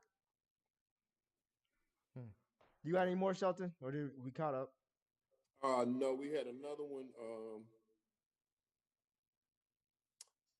Let me see. He had another one too. I think drinking more water has some. It was a couple of them we missed in there. You was about to read. Arterial said, "Were y'all rooting for a tie on Sunday night?" Hell no. Hell no. Time to get that shit, man. I was. Mm-hmm. Of course you didn't watch the Chargers Raiders game? Oh no, I didn't want no tie. I wanted to see a tie. Why? Just because it was get it. just so I can see the faces on them Steelers fans Hey, about look, lumping their ass into the playoffs. They should have not have made it to the playoffs. I forgot who we talking to here. Yeah, I don't give a Hey, fuck man, about them Nick, making it in. Nick, you were this close too because if what happened was the Chargers called a timeout with seconds left for some strange reason. You know, in the presser, he said their head coach said he called the timeout to get the right defensive alignment, but the plan was, from what I saw, they showed a clip. Somebody saw one of the Chargers players telling Eckler, I mean, one of the Raiders players telling Eckler, we were gonna play with a tie. It was over at that point. But the Chargers called a timeout. The Raiders kicked the field goal, and the Chargers go home. They just said that So to him to be an asshole. He probably wasn't there. He Because probably wasn't going for no time. NFL front office called. They said, "Look, we need that market. Steelers ain't been in the playoffs in a minute. You got to call this timeout. You ain't anybody trying to see no Chargers in the playoffs. Y'all ain't do what y'all supposed to do. So go ahead and call this timeout. That's what it was for real. Would it have been whack if they did just end in a tie Hell instead yeah, of try to man. win the game? I ain't trying It to see would've no been. 2 white flags. Y'all better war it out. Like somebody needs to win. Somebody needs to go for a win. Stop all that. That's just I punk shit. chalked it up more to if the Raiders let the Chargers in and the Chargers go on some type of streak in the playoffs, that's gonna be a part of the Raiders' history. Yeah. It's always some bullshit like that when you just be like, you know what, fuck it, y'all, I ain't worried about y'all. I'm just happy to be in. It's like, nah. If it's a win to get in type of game, usually it's like there's no ties even thought. What Herm Edwards say? Play to win the game. But I was just like, it was just coming. I just didn't think it was gonna happen because I'm like, this scenario. They always have these scenarios at the end of every regular season, and I'm like, this is no way. And then it came down to that last 30, and they was just running the ball, even though they ran the ball the whole game. I'm like, they really going for this motherfucker tie. I know when I saw the scenario, I was like, if there was a game that ended in a tie, it would be that game because sometimes the Steelers or Tomlin, they just end up being just cursed like that at times. So I figured if it was gonna happen, it would be this year. And I'll be damned when I looked and saw this shit with the OT and how the events unfolded, I was like, damn, this should almost happen. So it was real close. But shout out to the Raiders, man, and for even making it to the playoffs. Out of all the teams, even the Steelers, they're kind of up there too. But the Raiders were in such chaos and disarray. There was really no way I thought they were going to make it. We ain't shouting out the damn Raiders. Yeah, they got rid of John Gruden, so you can see if John Gruden was there, they wouldn't have made it. But they don't need a shout out.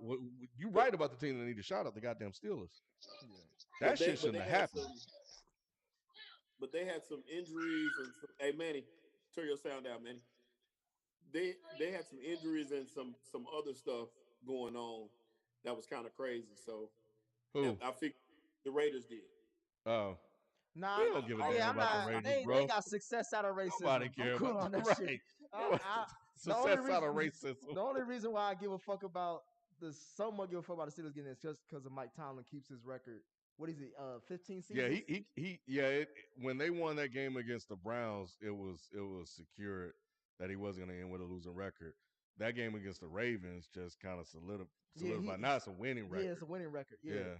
So like that's the only thing, but they lumped their ass into the playoffs. They shouldn't have been there in the first place. Yeah, now they got a place to play. They got to go on the road to play the Chiefs. That's your reward. That was another reason why they said the Raiders wanted to win that game, so because they were gonna have to go to Arrowhead if they would have tied. Wow. Instead of and they got blown out the last few games they've been playing against. Hey, that's smart, man. But y'all not gonna talk about your Ravens losing out? Mr. Ant-Man 27 okay. said Panthers said they're open to trading C-Mac.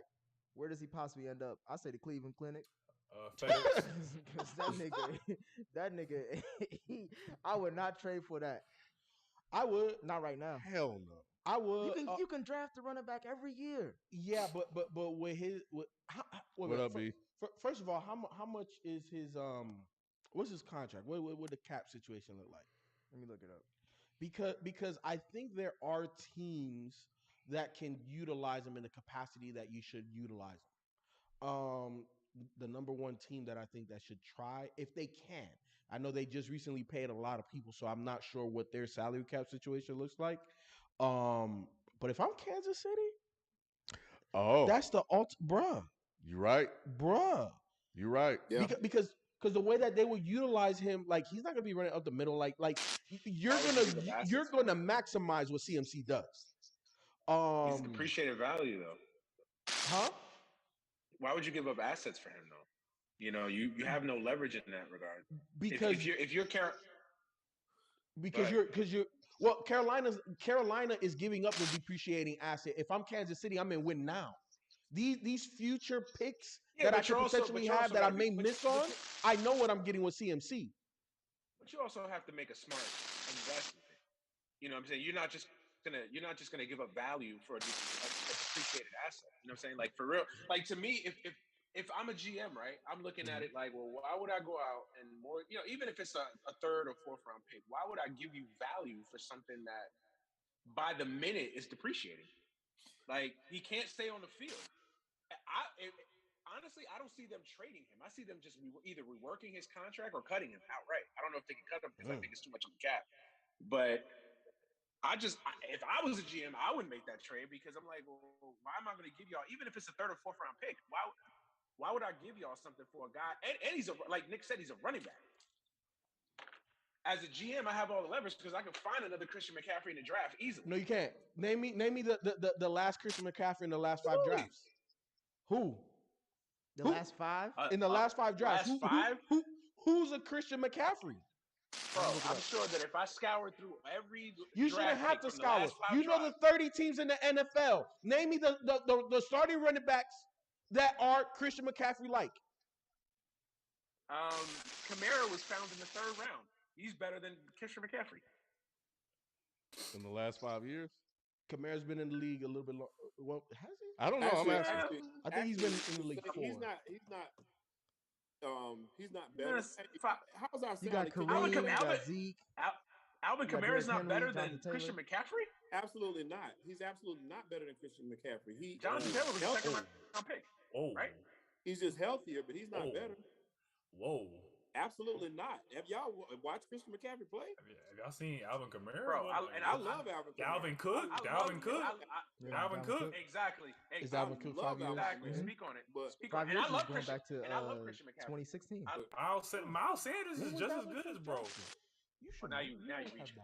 From a talent standpoint, we just Miles Sanders is just as good as Christian McCaffrey. We just don't use him.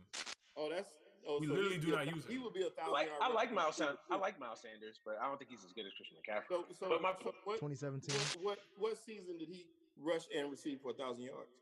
He's not the focal point of our offense like Christian McCaffrey is. You think he could do it? Absolutely. Absolutely not. How? Because he couldn't. He wouldn't do it. Christian McCaffrey can barely do it. How many yards? Oh, Christian McCaffrey can do it. The problem. I haven't seen it. He keep on being in street clothes. Him and AD need to hang out. There you go. That's what I was saying. Talent. You can't. Hey, do y'all hear that static? I was saying, hey man, is that your mic? That's static. Man, he's frying fish. He's over there frying fish, boy. Yeah. But I don't know. But I'll say this: over the next 3 years, this is when C-Mac's contract basically kicks in. His base salary is about $8.5 million next year, and then in 23 and 24, it's over $11 million, over $11.5 million for a guy who has played less than 16 games in the last 2 years. That's what I was gonna say. It's never been about his talent though. It's more about him being able to stay on the field, and that's the problem with trading for him. That's why would you give up assets? Right. Why would you give up assets? That's why. And I'm with you, Feefo. I'm with you. If I'm Kansas City, of course, I want to get somebody like Christian McCaffrey, but I just don't think it makes sense from a trade perspective. And I feel you. Kansas City ain't thinking about draft picks. They trying to win championships. I understand that, but at the same time, you also smart. I'm not just going to give Carolina a 3rd, 4th round pick for a depreciating asset that I could probably chance and get him for just money. Your mic is freaking out. You could have a 3rd. Is it really? I thought you were talking about first. I'm gonna jump out and then jump back in. Hold on. All right. You could have him for a 3rd and 4th. I would trade for a 3rd and 4th. Man, but he gonna end up in like a Denver, and then we're not gonna hear from him again. Exactly. That's what it's gonna be like. But yeah, that's his problem is just staying healthy. It ain't the talent because they say it all the time. He a running back version of Andrew Luck. That's all it is. Joshua Jericho asks, shout out to you. NFC West got 3 teams in the playoffs. Which one of them would be a tough out? What are those teams again? That is the Los Angeles Rams, the San Francisco 49ers, and the Arizona Cardinals. Oh, they all gonna lose. No, I'm joking. Arizona's gonna be the hardest one to get out. But I Why? think the Rams. Nope. I think They've been struggling the most out of those 3 teams lately. I believe in Kyler in the playoffs more than I believe in Matthew Stafford and Jimmy G. Do you believe in Cliff Kingsbury? Because he's not a second half coach. I believe that the other coaches are not as equipped to deal with the playoffs as the Arizona team is. That's what even though that Arizona Cardinals team hasn't been in the playoffs since what? Since Larry Fitzgerald was young? Yeah, and that's why I think they won it. You know what I mean? The Rams, they've been in the Super Bowl last couple years. McVay been there. You know what I mean? I don't know. I think San Francisco is the hardest one. Wwhy? Because they're the hottest one going into the playoffs out of that division. And 2, they got the star players where you need them.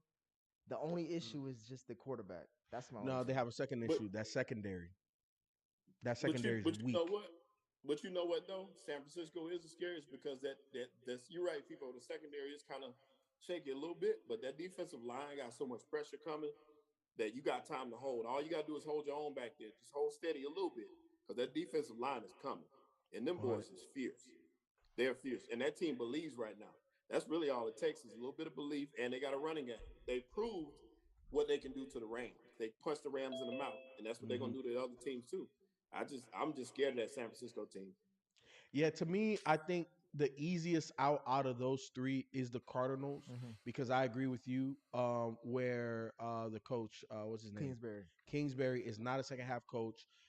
In all of Kyler Murray's years in the NFL, he struggles in the second half. Now, did he go further this year than he has his previous years? Yes. So I'm expecting next year to have a full season of Kyler Murray dominance, but I don't trust Kyler and the coach Kingsbury right now where they are in their process. And Kyler hasn't looked the same since he came out for COVID. He hasn't been the same. To me, I think San Fran's the toughest out, but don't sleep on the Rams. Even though the Rams did lose to San Fran the week prior to that game, both Von Miller and OBJ made plays to win that game. I can't remember who the hell they played, but I was watching that game. And they have the star power in the positions that you need them to. And this is why you pay them what you pay them. You know what I'm saying? So I think you'll see those guys elevate in the playoffs. But I think as a cohesive team, San Fran is probably the one that's the toughest out. Who do you think, Ken? Feefo, that was the Ravens. The Ravens. Yep. The Rams. The Rams. The toughest one? Yeah. I think they're more complete than the other teams. But do you think their chemistry is all the way there yet? Because they had a lot of midseason movement. Yeah, they did, but Kyler Murray has been basically trash since October. We know what Jimmy G can and can't be. We just don't know what game that's going to be in. So, is D-Hop coming back? He was on injured reserve. I don't know if they just placed him on that to be healthy for the playoffs. Yeah, he's supposed to be back. I thought he was supposed to be back by the playoffs, but I don't think that could save Kyler Murray either, because he just hasn't been good. Yeah. Like he's been trash. He's been getting a pass for it, to be honest. But yeah, he got hurt. He missed 3 games, so that's a thing. It happens. I think the same thing happened to Lamar. But I think the Rams, Feefo, are the most complete. I get the chemistry part of what you're saying, but when you got guys that just off talent alone can make plays, Odell making some hell of a catches. I don't know if y'all seen some of these catches this guy making. He's Odell. Like he's a great hands catcher. Yeah, bro. Like he caught one where people were he caught it with 2 hands and it was moving down and they were clawing at the ball and he still held on to it. Von Miller taking people down. Yep. So yeah, so I think Von looks like that trade gave him 2 years on his life. Yeah, it did. Von looks like how DeMarcus Ware was when he went to Denver. Yep. He was on his last leg. Yep. Like this is the last you're gonna see DeMarcus Ware, and he balled out for like a couple years. I think it comes down to we know Shanahan is hit or miss. Cliff, I agree with you with him. Sean McVay has at least gotten to a Super Bowl, and we saw that the man can coach. So I think out of those three, I would probably trust the Rams a little bit more. Tigolo Kane, he asked a question that Ken tried to bring up, and I tried to ignore it. What about Lamar Jackson? Ravens lost out. Well, how many of them weeks did Lamar actually play? I think he I just went on vacation. I've been seeing a report. I saw a headline report that says the Ravens may need to move on from Lamar Jackson. Huh? How you feel about that? How you feel about that, Manny? Get the fuck out. Are you using your AirPods? Manny. Yeah. I think it's your AirPods that's causing the static. All right, hold on. Well, Shelton, you answer the question. What was your question again? Is it crazy for the Ravens? Well, just look about the Ravens season in general, but is it crazy that there's a headline that says the Ravens should consider moving on from Lamar Jackson? Absolutely. Lamar Jackson, we talked about it early on. The first 8-9 weeks of the season, he was the league MVP. Why would you move on from that? He was all you had. And the team broke down around him. And that was the main thing we have to look at. He had to play with the most incomplete team. I know for sure. I can't remember how many it was, but he had the most injured reserve games I think they ever had in the history of the NFL. Yes. And the most missed games by starters. And he lost everything. Mm-hmm. And it was hard to maintain. Of course, he's going to break down because his usage rate was so high. But there's no reason. They were leading the division. And when he went down, they were a division leader. They were probably going to win that division, or at the very least win a wild card. And he got hurt. You know what I'm saying? What can you do? So I don't think that he's a franchise quarterback, man. So he's a once when he's right, when he's healthy and he's playing up to his potential, he's a once in a generation talent. So I don't 100%. Look, I don't think you know how we question a lot of the mediocre quarterbacks in the league. Mm-hmm. Transpose them with Lamar Jackson. What happens? You put Lamar in San Fran, Super Bowl. You put Lamar in Minnesota, Super Bowl. You put Lamar in Denver, potentially Super Bowl. But all of these quarterbacks that we put in that Jimmy G, Carson, Wentz category, transpose that with Lamar Jackson, see what happens to that team. You don't get rid of no Lamar. Are you serious? Look, Ken, and me and you were very hypercritical of Lamar and the passing ability. He shut me up.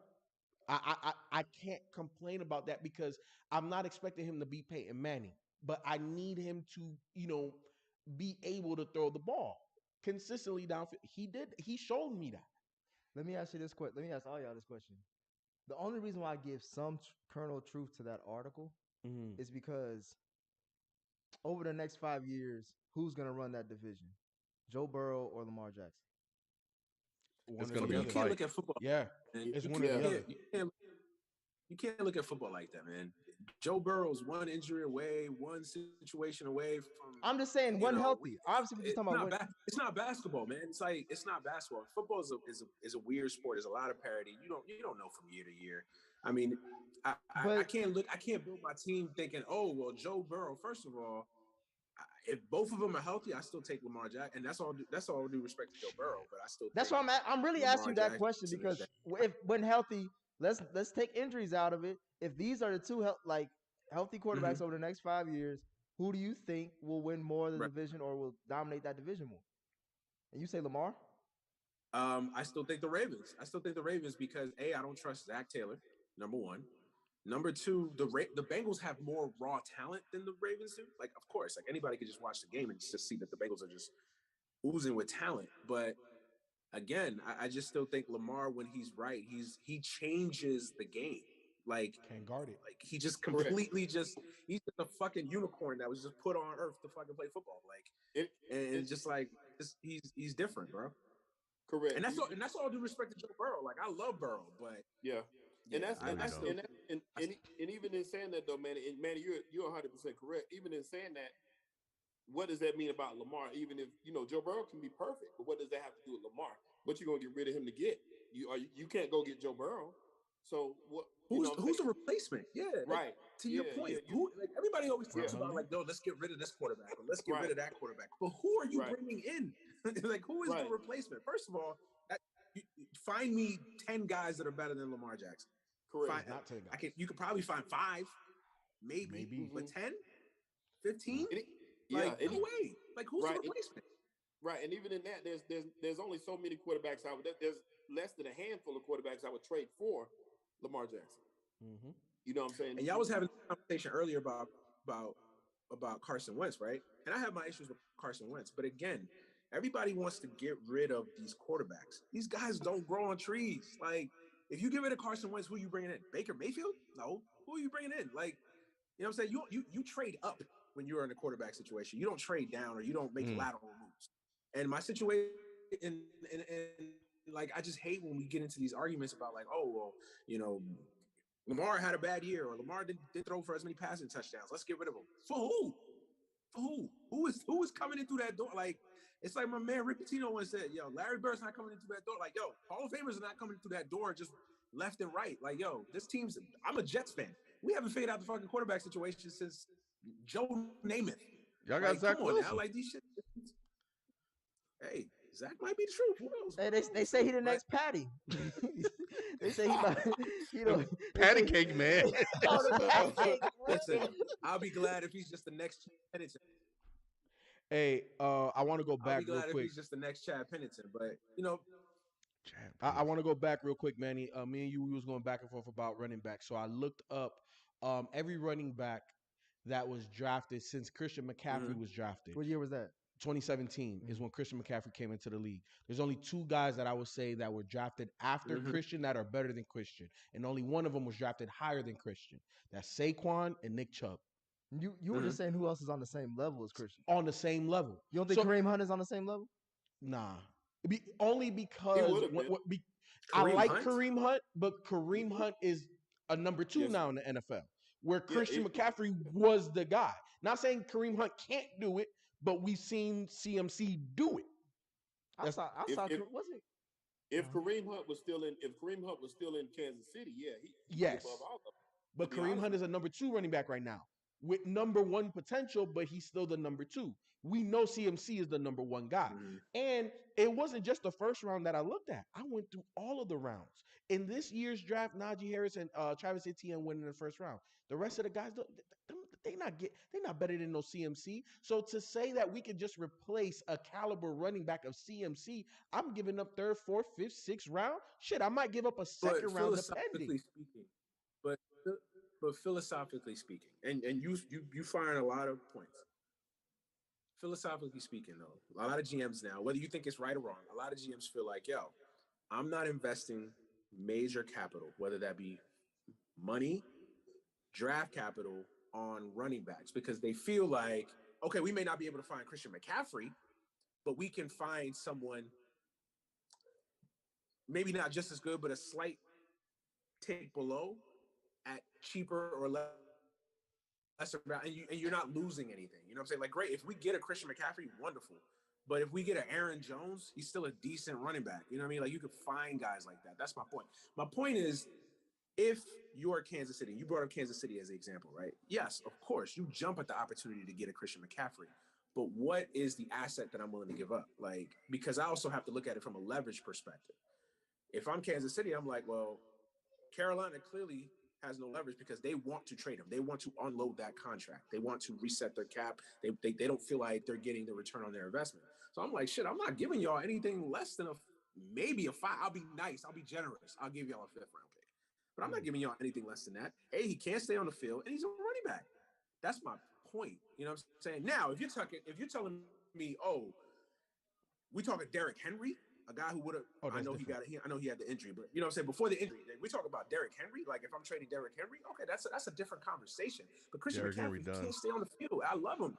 I love the guy, but it's like, yo, he can't stay on the field. So, like, what is the asset? What am I giving up for this guy who can't stay? If I can't depend on him, if he's not reliable, not to mention, what is he when he comes back from the injury? You know what I'm saying? That there's also question marks about that.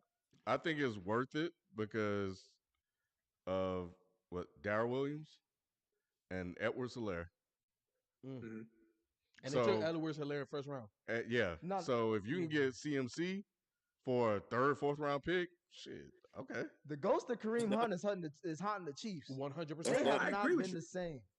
That's dumb. Even a second round I agree pick, with you. honestly, because they're not going to overuse him the way the Panthers did. They don't need him like that. Yeah. He's the I cherry think- on top. He's the cherry on top. I think that and again, certain situations, I use the Chiefs just because they're the first team that came to my mind. I'm like, okay, well, shit, if you add him there, you could keep him healthy. You utilize his talents and his abilities. And I just saw Drink More Water. I agree. The Chiefs do need more defense than they need offense. But when That was you can the score thing, though. 50 a game, it don't matter. As long as your defense only give up 30, Hey, you gonna win. That's not But see, scoring that's- 50 ain't the that's- that issue. shit's gone. but that's Them not- days are over, bro. That's not the issue with Kansas City. I don't think they can score 50 like that anymore either. I don't think so either. I think But it's see more that- about sustaining offensive drives without throwing the ball. Well, no, my thing is this. It's putting teams away, taking air out of the ball when you need to win the game.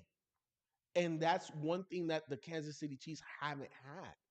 And I do agree they need more defense than anything because it's very they got 2 or 3 playmakers out there, on different levels of that defense. Honey but, Badger old though. huh? Honey Badger old. He's getting up there. And you don't really have anybody. I like Legarius, from a Madden perspective, but in real life, he's still figuring shit out. Chris Jones is obviously legit, but what really else do you have outside of that? So they definitely got to get better on that defensive side. I'm pretty sure that there's other teams. I saw somebody else say San Fran can use a CMC. Nah, they They good. already got Elijah Mitchell. Yeah, they They're good. good. They're good. And they Plus, got they're, Trey that's, Sermon. they got that Shanahan system, so I they know can just plug guys it don't matter exactly plug and play for running back, but I'm just saying from a fit perspective, it fits what they would like to do. If I'm trying to think of other teams, who else? Baltimore would There's not that many overuse that him. I would see that's desperate enough Exactly. to get him. If I'm Seattle and I want to keep Russell, I may make that move. They ain't got no bench. McCaffrey. They don't. Hey, you ain't lying. They ain't got no bench. They ain't got nothing to We play trade. franchise with I niggas think- in Seattle all the time, bro. Yeah. They ain't drafted Yeah, 2 years. yeah. I think Baltimore. I think Baltimore would be a good place. They got for Dobbins. McCaffrey. I think And- you and- add another weapon. I think the way that they run the ball, Yeah, they may Dobbins, overuse them.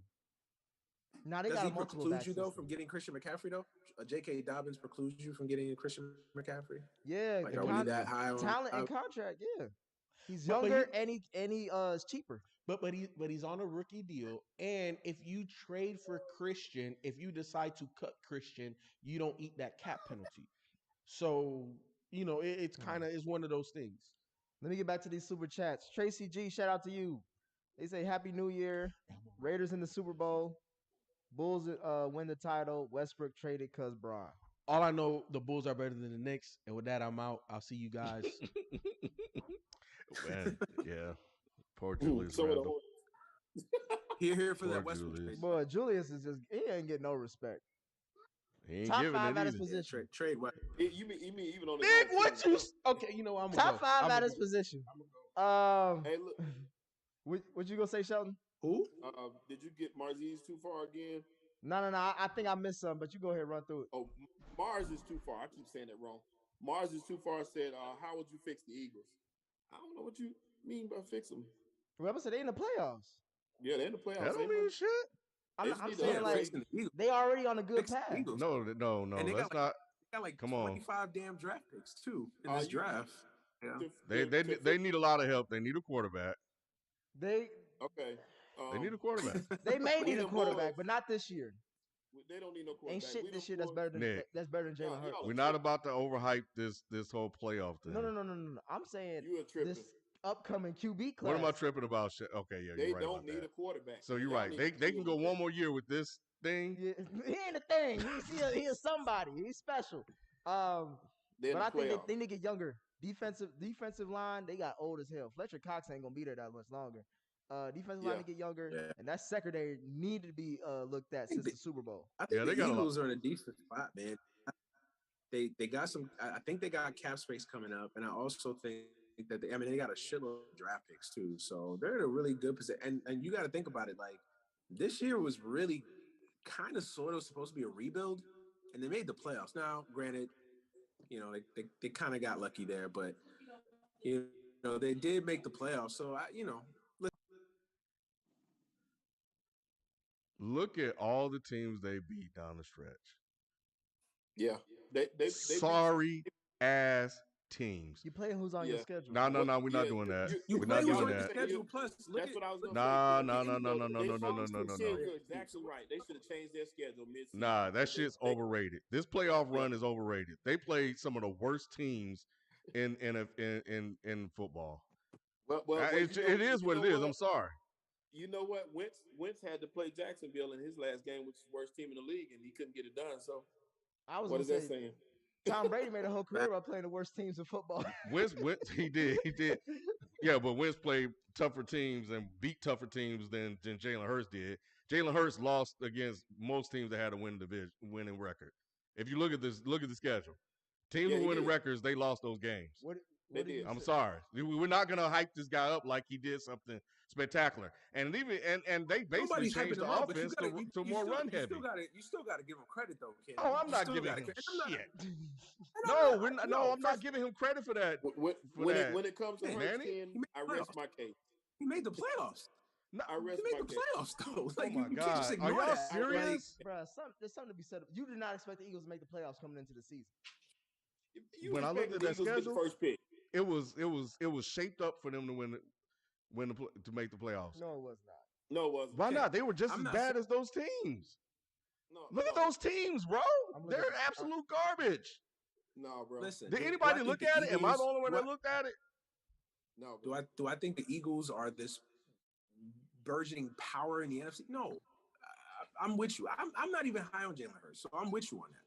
But I'm also not going to sit here and just act like, oh yeah, well, this doesn't matter. Like, the dude did make the playoffs, and he had a pretty decent year. Now, is he a superstar? Is he a franchise player? Like, we don't know that yet. I think the jury still, I don't. Bro, y'all, I swear to God. I'm gonna say this. Come on, man. I didn't know this what we were doing now. No. I'm just gonna say this so we can move on because we got more super chats. But as I'm looking at the archives, you just came on here and said the Eagles need a quarterback. Huh? He made the Pro Bowl.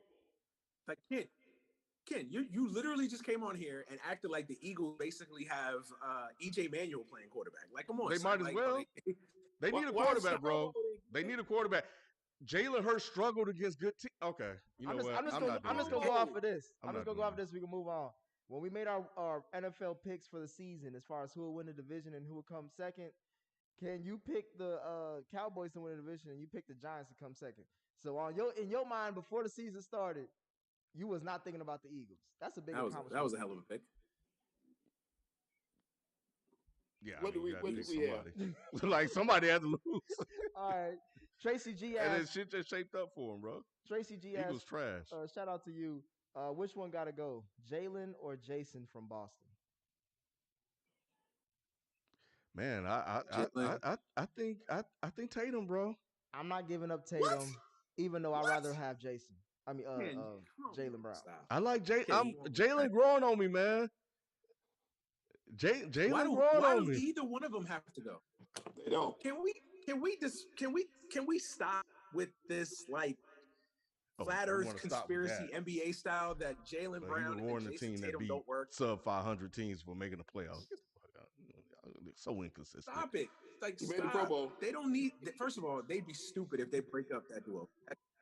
That duo is nice, man. They're not the issue. Those guys playing together are not the issue. The supporting cast around them and the coaching is the issue. I think someone has the coaching always been the issue? That's true. You could make the case. I was gonna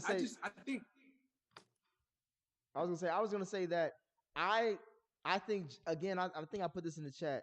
Jason Tatum, he does everything you want to do. Jalen Brown does everything you need to do. Like you need him to do from a basketball player standpoint. I like those guys more. Those guys who can defend, get their own buckets, and have some athleticism with their game. But it's just that when you see Jason Tatum's game, it's like against that even though they lost to the Knicks in that last second shot, the way Jason Tatum just came down and scored that bucket like that was effortless. That's something that, like, I want a guy on my team that can get buckets when I need him to get buckets. Yeah. But Jalen Brown just the other night just won against the Pacers, and I don't know if it was overtime or just to close out the game. He hit a 3 to win the game. It's like you really can't go wrong. And that's what I was gonna say. What about the players around them? I mean, we got Al Horford. and some players, some other guys. Marcus Smart is not the worst thing in the world, but you could surround him with a little bit better players, and maybe you'll get a better result. So it's really not them. I would be looking at the team chemistry around them. What you're I think surrounding that, them with. exactly. You took the words right out of my mouth. I think there's something in that locker room. I think that I don't think that team has ever been right since they got to Game 7 of the Eastern Conference Finals, and then they brought in Kyrie. I'm not blaming Kyrie. I'm just saying something in that locker room has just never been right since then. And I think that you just need to. I think you need to change something in there. They've changed the coach. I think you need to start moving some of those players out. I love Marcus Smart, but maybe Marcus Smart is the guy that needs to go. I was gonna say, Maybe if he anybody needs got to go, Marcus got to go, because he's not. He's a tweener where you don't need him. Because I feel like the Celtics got a bunch of tweeners.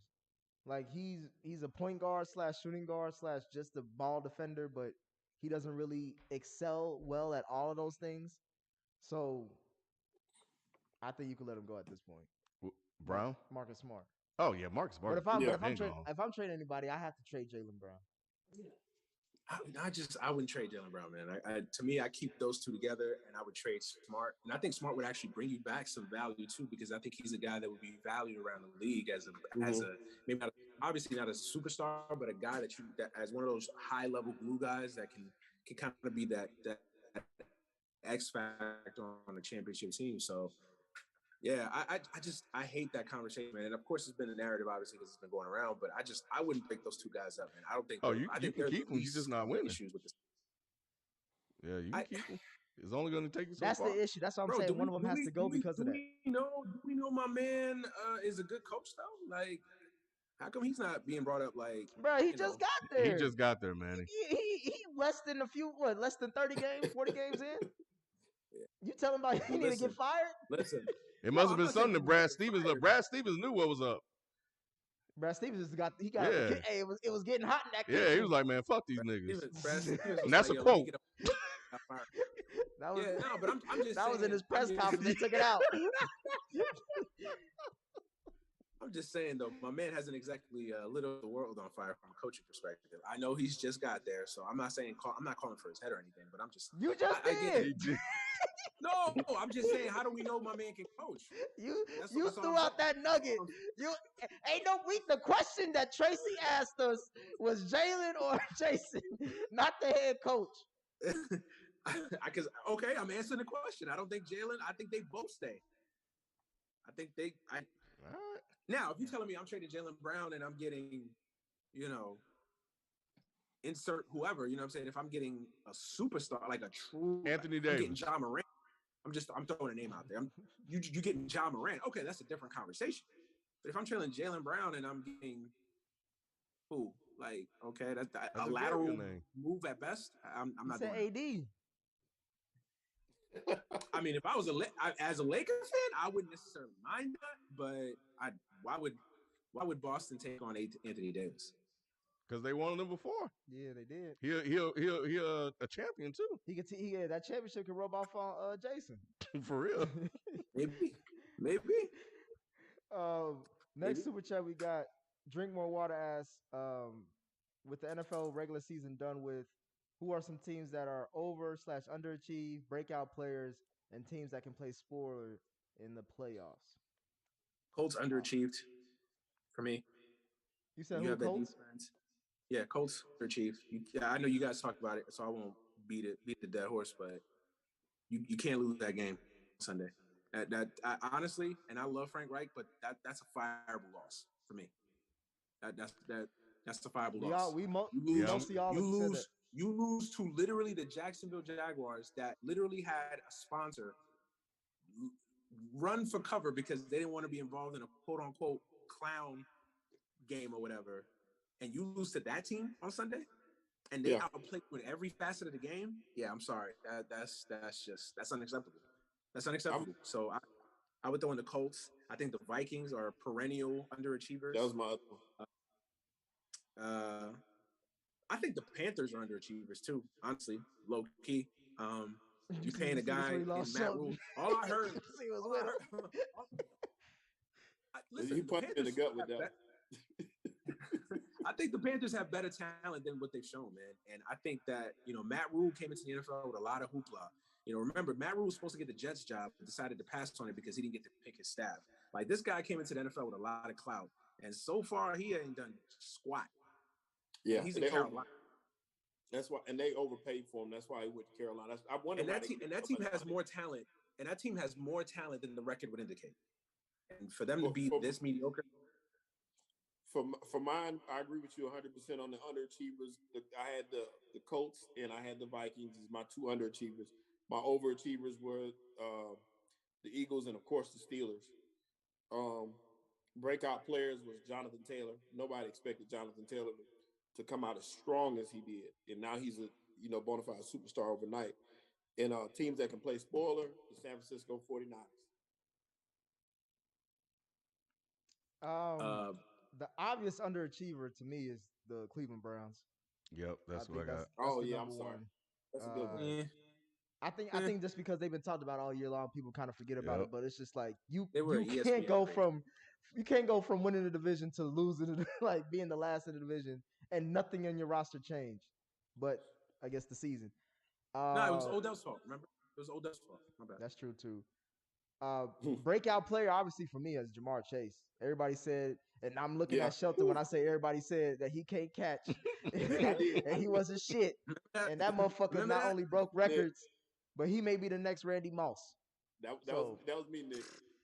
That was me. And I'm gonna be honest about this, and I hope you're right about that, because black man, I want to see him succeed. Of course, I just want to see how they guard him in year 2. I'm excited to see if he can continue on this journey, because that dude plays ball. I wouldn't even say he's a breakout, because breakout has a little tinge of like surprise. Like, that nigga, he the truth. Like, yeah, I knew he was the truth in LSU. So this wasn't even a surprise for me. But it was for me though, man. For the simple fact that a couple things. One, that he sat out a whole year, and that doesn't bode well for players. To sit out a year, that scared me. And I saw him at LSU. He was dope then too. You're exactly right. But I just didn't think. And then when he came in with those dropsies like he had, because that wasn't out of nowhere. He was dropping everything. So looking at what him and Micah Parsons were able to do as rookies in the league, that's my Micah Parsons. I thought Micah Parsons would be good. I think he'd be defensive player of the year right away. That's my breakout. Micah Parsons, incredible. Yeah, that's crazy. Yeah. There's no other rookies other than them too. But you don't come into a game scheming for a rookie. That ain't what you do. They got to know where Micah Parsons is on every play that he's in the football game. And that's crazy. Yeah. Same thing with Jamar Chase. You better know where he is, because he's going to make a play. Yeah. Well, that's the reason why I think Jamar can have more success, because of the weapons around him with the T. Higgins, Joe Mixon, and then you still got Tyler Boyd. You can't cover everybody. Yep. Somebody's going to be open. No. And them boys tough. T. Higgins don't get enough credit. That's what I was going to say.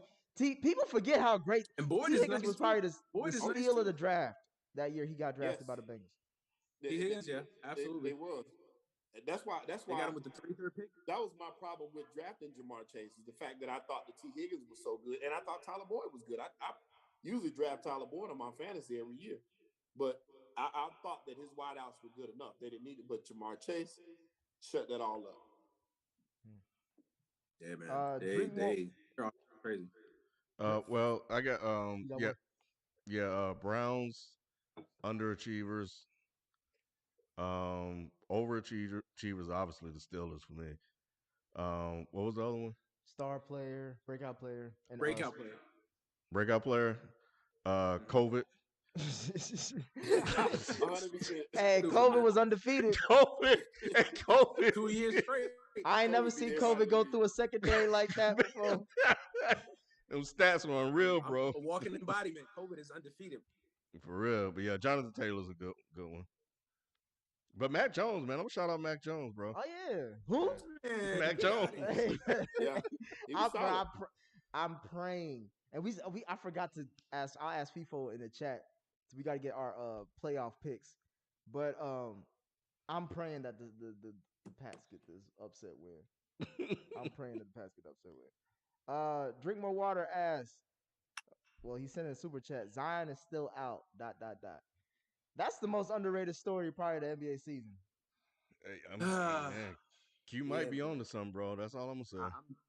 I'm the resident Duke fan / Zion defender here. Yeah, man. I can't even defend this at this point, man. It's something's going on, man. I don't think we're hearing the full story. I don't know who lying. I don't know who not telling the truth around here in New Orleans, but I don't know what's going on, man. Yeah, that's a weird. I don't even know what to say about it. It's so weird, man. The whole story is just crazy to me. Like him not being back yet. The pictures, is he fat? Is he out of shape? Then you see it. Then 2 days later, somebody else posts a picture. He's skinny or not fat. I only like the whole situation is just weird to me. I don't know. I don't even know what to say about it, man. But it is Professor Clumps. It's crazy that story has gone undercovered. Like it hasn't been it hasn't had the attention, and maybe because it's New Orleans and they're terrible. But the fact that he's not there is the reason, in part, that they're terrible. So. Yeah, it's the rest of the league going on too. It's a lot of exciting basketball being played and a lot of stuff happening that's kind of covering it up. So that's kind of what's saving it.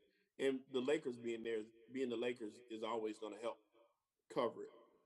So that's It's why we're being not buried. seeing.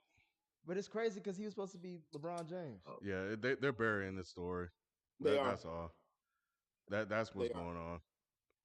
So There was nobody more I mean, upset than the when those balls went around and they came to New Orleans for that pick. There was nobody more upset than them. So him being out. but his issue isn't production, because when he plays, he's great. He just never Yeah. plays. Yeah. Yeah. Last couple super chats. Artillery Stover said Lions quick as hell to get rid of the brother, huh? hey, we Yeah. no, Facts. you wasn't on that. Manny and I, we got jumped on Twitter for pointing that out. Somebody came at our neck, was like, they got a black coach here, and there. I'm like, well, they still owe us for Jim Caldwell. What y'all talking about? Like, that's not, they just not make that up just, in one season. Mm-hmm. And they still bad. Yeah. Yeah. All those coaches, why can't they be the head coach instead of they got us there? So nah, bro. Yeah. Yeah. Last super chat. I said it in a joking we got a way. couple I more said it you in a missed. joking way, but Go ahead. You Go said ahead, what? Nick. We got a couple more you missed on here too. Oh, okay, my bad. We the boys said Q is wild and get Wentz out of here. Drink more water said, I watched the Colts all season long. They lost 5 one-score games this past season. They should have beat the Ravens and the Raiders. They overachieved. And I think that speaks to them. Yeah, I'm gonna say. Ike Igwe said, what do y'all think the problem is in Baltimore? Injuries were the problem in Baltimore. Period. Talent. But that wouldn't even been an issue. Like I said, if injuries hadn't happened early, because they would have been strong. Well, Harbaugh cost them 2 wins. Don't forget. Yeah, that's true. That is true. That's true. Go ahead, Nick. What was the last one you had? The last one I have is from Drink More Water. The Chiefs face a light box 6 men or fewer 79% of the time. They need to run the ball better overall for them to really get a good to get another Super Bowl. They got to get a running back for that first. Mm-hmm. I think they got everything you need Listen, but the running back. The issue with the Chiefs for me is stagnation and fatigue. I think that the Chiefs are paying for the success that they've had for the last few years, man. I think the Chiefs, you notice there's very few teams that get the 3 straight Super Bowls. This is unprecedented. This is rarefied air, man. Like the Chiefs are trying to accomplish, man. And I think that there is a little bit of stagnation. It's a lot, man. In the NFL, there's a lot. It's a grind to get to 2. Hell, 1 Super Bowl, 2, 3. It's a lot, man. So I honestly, I think that's the issue with the Chiefs, man. I actually think, and this may be a hot take or whatever, but I actually think the Steelers might beat the Chiefs this weekend. I know we haven't done our picks yet. He just cursed them. I can't. As you can see. Watch them. Man, Ken was trying to get out of here without that prediction, without those words being uttered. And in the last 5 minutes, you had to say it. All right. All I'm saying is it's hard to beat a team twice, especially in that short of a period. I've watched the Steelers. This team should have won at least 5 games all year. We all have. This team is a really, the Steelers really were better bad last team. year. Yeah, this is a bad team, bro. This team is horrible. Name me one area that they could somewhat compete with Kansas City in. Okay. Oh, shout Just out for to shits and TJ giggles. Watt, man. TJ Watt on that defensive line, man. TJ Okay. Watt. Defensively, TJ Watt. defensively, TJ Watt. What are you talking Minka about? Fitzpatrick. Minka Fitzpatrick is the man too. They play great ball. Listen, if their defense comes to play, I think that game will be close. I don't know. What defense? The Bengals put up 40 on them twice. I don't know about that. Hey, Well, a lot of that was offense. hey, stranger things have happened. Stranger things have happened. The Steelers, I'm gonna be honest about my shit. Y'all ain't being honest about the Eagles. Them motherfuckers got lucky. They got lucky. They played the Ravens without fucking Lamar Jackson that last game, and the Browns were a hot goddamn mess. They lucky they played the Titans without Derrick Henry. They caught some breaks to get in the playoffs. This is a bad team. They should not have made the playoffs. They should not have won the games that they won. They caught some breaks. I don't care. But hey, at the end of the day, black men run the ship. Hey, I'm letting we can get in where we fit in. Yeah, I didn't think they were gonna make it. I picked them to win the division, but any given Sunday. All right, before we close out of here, let's get our playoff picks in. And since Feefo out, Manny, we're gonna take yours. Let's start with the first game of the playoffs, which is this Saturday. And then you gotta. They always say the best for last, but you gotta start off with the best sometimes first. We got the Vegas Raiders going against the Cincinnati Bengals. Who y'all got? Shelton. Whew, I guess I'll. Okay, go ahead. Man, that's gonna be tough. Give me Cincy. I know that hurt. That boy, he been talking shit about Joe Burrow all season. I should have. You know what? Let me. Hey, Shelton, you need to step. You shouldn't even pick this game. You should step back. Cause this motherfucker proved you wrong twice over. Oh no, he had a great year. And he had a great year. He threw for 34 touchdowns. He did. I'm still skeptical though, because that knee looked kind of gimpy in that last game, but he looked like he hopped around there. His knee always gimpy. He tore his kneecap and his ACL. He always gonna be gimpy. But that says even more about him. He a fucking baller. But you said you got Cincy, all right? So that means we losing. Yep. Who you got, Manny? Oh man, this is a tough one.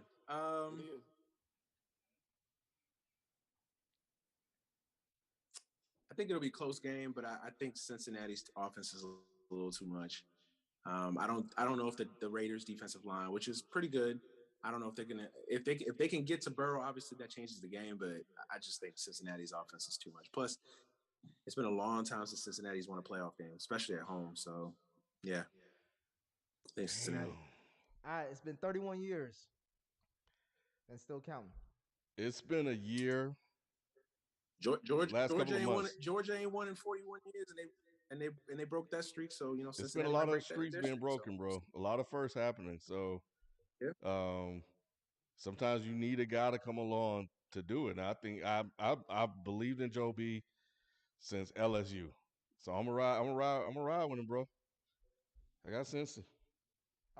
You gotta prove me wrong. You already know me. I'm going with Cincy. You gotta prove me wrong. Man, if they never mind. That's what I'm saying. Chill out. Don't do what Manny did. Nah. That's why I'm not saying shit. But y'all gonna hear me. Y'all gonna see a Dead End Sports 360 all week. Boy, y'all gonna hear me. Only thing that worries me is Taylor, bro. That's honestly the only Zach Taylor. For me, that's not him. For me, it's the offensive line, like you mentioned. If they get to Burrow at will, the only thing I got helping is that Cincinnati's weather is gonna fuck up the Raiders since they used to having that warm weather indoor building. What did you think of those fourth down that call to go for it on fourth down? Oh, for the Chiefs? Yeah. I loved it. Both calls, even when they got stuffed the first time. I loved it for the fact that if you go like how he said, I think it goes with Burrow's confidence and it goes with Zach Taylor's confidence in Burrow. The fact that if these are the motherfuckers you gotta beat, you can't tie. Or you can't give him that much time. You can't give up motherfuckers chances to either come back or tie. You gotta kill them when you see them down. And I think that's what the whole point was. It was like, we gonna keep going for this motherfucker till we get in. How old is Zach Taylor? He's like 30, 35 maybe? 30, 36, 37. Then I was right. That he been playing some Madden.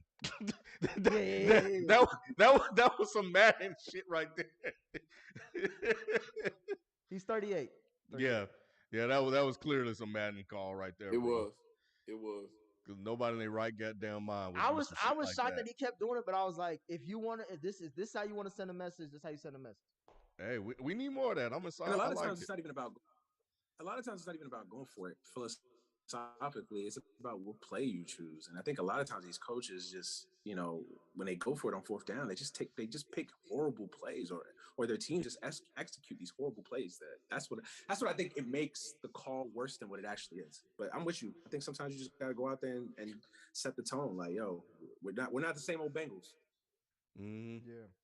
Next game we got AFC East matchup: New England Patriots versus Buffalo Bills at Buffalo. Who you got, At Ken? Buffalo. Hey man, I'm going with Buffalo Bill. He's going Buffalo Bills. Damn, I thought you was going with Mac Jones. Yep, same thing, man. Who you got, Shelton? Give me Mac Jones. Wow. What? You're trusting Oh, a shit. rookie? It's over. I'm trusting Belichick. I trust Belichick ain't throwing them balls. That's a rookie. In Belichick, I trust him just as much as I trust Josh Allen. He's more steady than Josh. You trust Matt Jones as much as you trust Josh Allen? Yes. You can show me. Mac Jones is just as steady as Josh Allen. Wow. This Mac Jones is some of the worst. Bro, you Mac just Jones be is saying a- what? He does. What He is really in your, does. What is in your thermos, bro? I mean, Mac Jones is a some of everything. Bruh, Yep, this I nigga don't just, like how Josh many Allen. games has he played in his whole career so far? 18? And he is just as stable as a nigga who was in the AFC title game last year? Did you not see his game Sunday?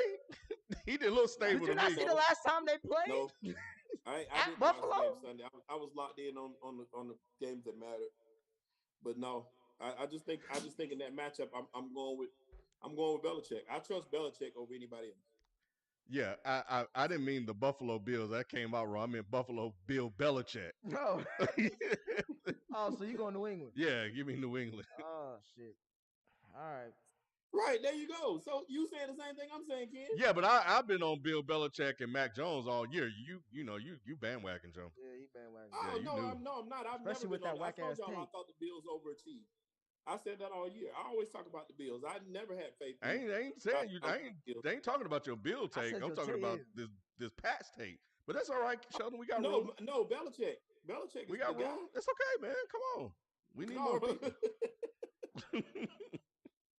And I think that last game was in New England that they blew them out.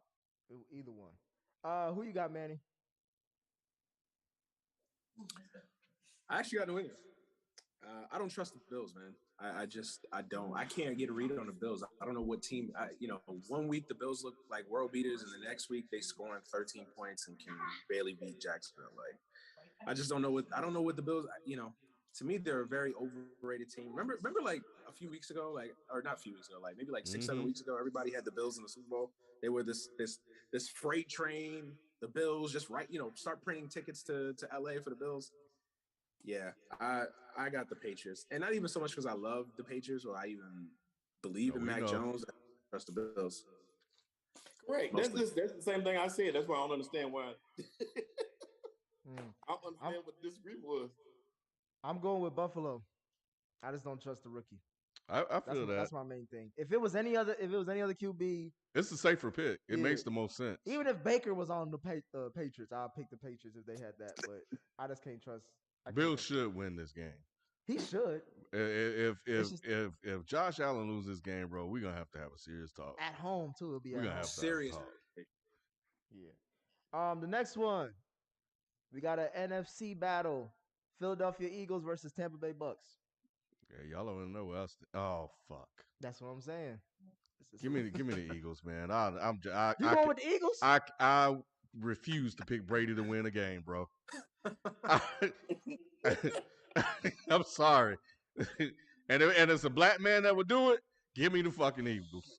Give me the fucking Eagles. Got, Philadelphia, the soul of Philly. TSOP, baby. He said, boy, man. Who you got, Manny? Tampa. I got Tampa. Yeah, I just don't think, for a lot of the reasons Ken articulated earlier. Yeah, the Eagles. It's been a nice little story, but yeah, I don't think they're ready to beat. I don't think they're ready to go ahead against Brady and beat them on the road. Them being on the road. So yeah, I got Tampa. Who you got, Shelton? I love Philly. I love Jalen Hurts, but give me Tampa. I like black men, but I love the white man more. That's what I heard, bro. And and what's crazy is I picked Tampa Bay because in my right judgment, you go with the more experienced, better team overall. But Ken's last few points got to me. I can't pick the white man over. I gotta go with Philly. Hey, this is one I hope y'all right on. I ain't gonna lie. I told myself I just can't keep. I've been on this consistent theme of not picking Brady, so I can't break it in 2022. Wow. The next matchup we got is actually more interesting. San Francisco 49ers versus Dallas Cowboys at Dallas. Bro, this is. I'm going Dallas, but San Francisco's scary, bro. I flip flopped a lot when I looked at this. I'm going Dallas as well, but something tells me San Francisco is gonna make a run this year. Yeah. I'm going San Francisco. I called it on Sunday. I think that was the worst matchup the Cowboys could have got, honestly. I just think San Francisco. I think San Francisco's gonna beat them. I think it's a bad matchup for the Cowboys. Cowboys are one of those teams that are hard to really predict. One week they look great, the next week they just look inept. So yeah.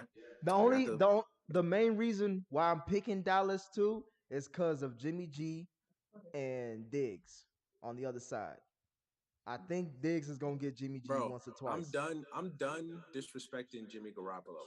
That man went 88 yards against Aaron Donald, Von Miller, and Jalen Ramsey with a torn ligament in his thumb, bro. Let me ask you this: listen, Jimmy G's not a superstar, but that dude gets a lot of heat. That dude's a better quarterback than people give him respect. Let me ask you this, Manny: was that before or after he threw 2 picks? I don't care. He won the game. And everybody always tells me how Jimmy G is this terrible quarterback that can do better. All I know is the guy wins. What has he won? Yeah. Go ahead, Shelton. He got to a Super Bowl. Like, we was supposed to just ignore that? Yes, like we do every other quarterback who comes runner up in a Super Bowl. Like, what do we talk about? That was like, bro, he got there. Okay. You still talking about fucking Donovan McNabb? No. Jared Goff. Yeah, Jared Goff. We can name a motherfucker. Who you got, Shelton? Give me Dallas in the barn burner. This one's gonna come down to the wire. Well, Dallas my Super Bowl. You can't say nothing but Dallas. Yeah. We got the next matchup, AFC, Pittsburgh versus Kansas City at Kansas City. KC.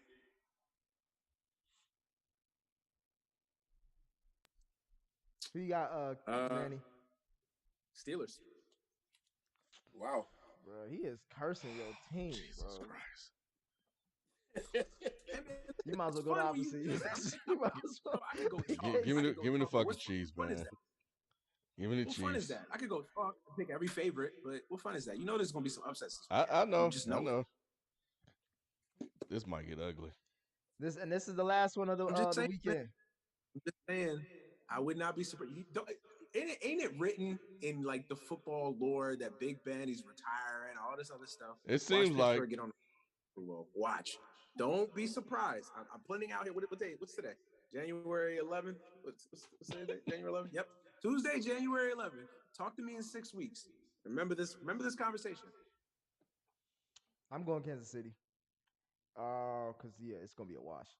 The last game of the weekend: Arizona Cardinals at Los Angeles Rams.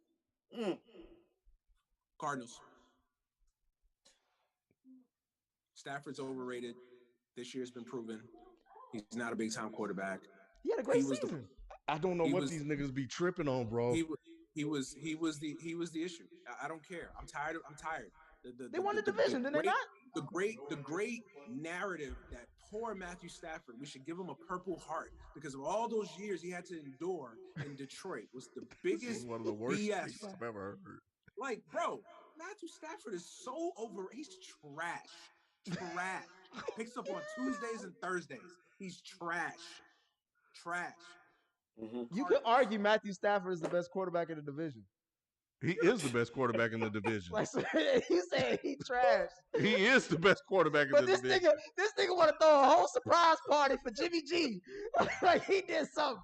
Like get the fuck out of here. He was buried in purgatory when he was with the Lions, except for the years that Caldwell was there. Yeah. Let's give him a Purple Heart because poor Matthew Stafford. I'm not giving him a Purple Heart for that, but we needed to see him outside of that environment to really get an idea. He's thrown like 25 pick sixes. Like, get out of here. Can we stop? Please. You're the king of, he only stop defending these white boys. Stop defending these white boys. This was his second best season of his career. You're so biased, you can't even see past the bias. Cooper Kupp. He made a white boy the best receiver in the For real. NFL. That's an accomplishment. Cooper Kupp was on before that. Cooper Kupp make him. He wasn't on like this. Man, get out of here.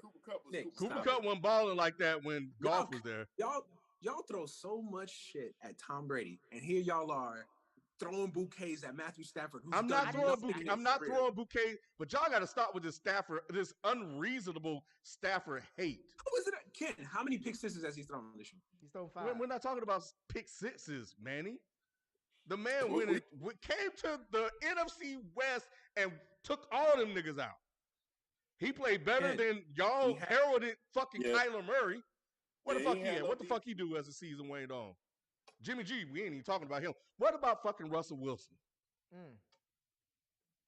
He played better than them. Manny in Seattle too. He the man on the street.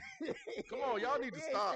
Y'all need to stop with the bullshit. All I was going to say is that the San Francisco 49ers love Jimmy G so much they drafted Trey Lance. And they moved up to draft Trey Lance twice. So that's all I need to say about that. And for me, all I know is Jimmy G. All I know is Jimmy G has beaten Stafford twice. How about that? Well, luckily they're not playing in the first round. So, so you picking the Cardinals? I'm picking the Rams because they were my Super Bowl pick. I'm going Rams, man. Who you got, Shelton?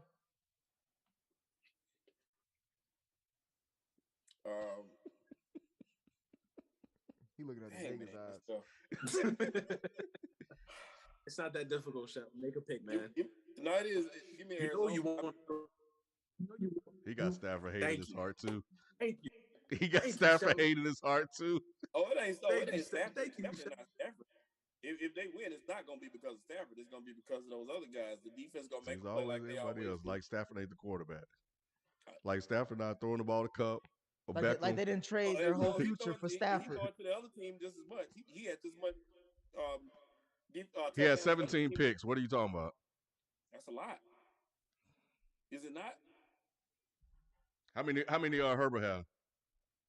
I think he had like 14. Matthew Stafford is Jay Cutler without diabetes. Let's be real. But I look. Matthew Stafford is not Jay Cutler. Y'all, man. Matthew Stafford is a healthy Jay Cutler. By that synopsis, he's Jay Cutler with insulin. He's Jay Cutler with insulin. You must be saying Carson Wentz is better because he only had 7 picks. Yeah, Justin Herbert had 15, and you hire him and love him. Oh, he had 2 less. He had two less picks. He had 2 less picks, bro. He did not have the best year. No, sir. I didn't say he had the best year. No, I'm pointing out a guy that you love and adore so much had 15 picks, 2 less picks than Matthew Stafford. That means he's two picks better. That means that you looking at that number and trying to say what you said. Now, it does lead the league, but I'm just saying that I think that's a wrong way to evaluate that stat when a guy you love when a guy you love had 2 less. But that's all I'm saying. Y'all don't be thinking, y'all. No, see, here's the thing: if you playing with a less, they just be saying any goddamn thing. Just say I don't like this motherfucker. So that's why when we say the shit about Brady, we just say what it is. Thank you. I don't like this motherfucker. That's why I'm going here. It's nothing else besides that. The niggas in the chat can debate us, but outside of that, we know what we want. Just say what y'all want. Put it this way: he's very fortunate because he got a defense on the other side of that ball that's playing some great football that keeps giving him the ball back. So he can kind of take those chances because of defense. Nick, you know my favorite analogy. You got a game for your life. You trust in Matthew Stafford? Is that the only one? It's the only option. If that's my only option, then yeah. Are you? I got to. If your life depends on Matthew Stafford balling out in a big game, are you confident in that? I picked him earlier this season. Oh, I would be. I would be because I've seen it. Hey, I picked him earlier this season to win the Super Bowl, and I'm sticking to it. So yes, I would. Let me ask y'all a question: would you take Matthew Stafford or Josh Allen? Matthew Stafford. Matthew Stafford all day. Matthew Stafford. Y'all judging Matthew Stafford from the Lion years. This is amazing to me. Did y'all not see what happened when Jared Goff went to fucking down? I take Stafford. Come on, man. Lateral move, man. That lateral move got him 12 wins and a division title. So we'll see. Great season, Cooper Kupp. Okay, I know Cooper Kupp wouldn't have nowhere near that season without Goff Matthew Stafford. And that's. Okay. Hey, listen, I love the confidence. Listen, it's no audience, confidence. Get y'all somebody that I'm just saying I don't believes understand in the unrational disdain and hate that you guys have for Matthew Stafford. It makes absolutely no sense. Bro, somebody on YouTube watching right now. In life, get you somebody that believes in you the way Nick and Ken apparently believe in Matthew Stafford. Like they are as confident as anybody I've ever seen say, yeah, Matthew Stafford. Yep, I'll go to the bank with Stafford. Like, what? No, we answered the questions you proposed. That's what we did. Baker, so I thought Baker you was trust your Matthew bad. Stafford? Say what? Y'all tripping, bro. I thought Baker was Ken's guy anyway. Baker? Mm-hmm. That's who you bigged up all season. Oh, no. See, y'all always do this because y'all don't ever listen. See, I listen and I answer the questions and scenarios that are proposed. The whole thing with Baker, we're not going to relitigate this, is that do you bring him back or do you not? And my whole thing is, what else are you going to go fucking get? And we even looked at the free agency list and it wasn't shit there. So they're going to bring him back, reevaluate him. And then I told Feefo that, shit, Bryce Young should be coming out in a year or two. So don't renew him and try to get one of those guys. You know, he got to prove it next year. Maybe to see if it was that damn labrum or not. All I know is Baker got a lot of commercials for a nigga that's real average. And he got the best commercials ever too. I love Baker commercials. I ain't never seen an average nigga get a lot of commercials. Were you born here in America?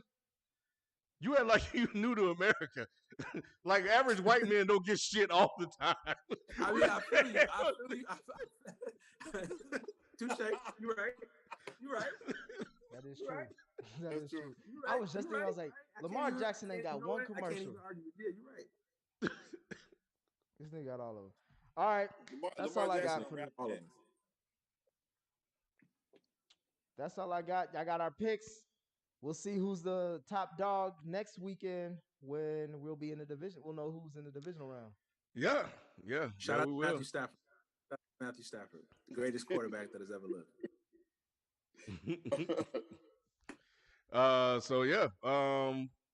We'll be here Thursday and we'll watch some football and we'll recap everything Tuesday.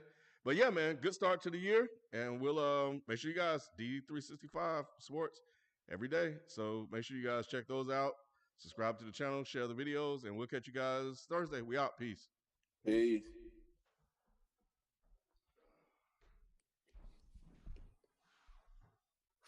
Manny, that is a dope picture behind you, man.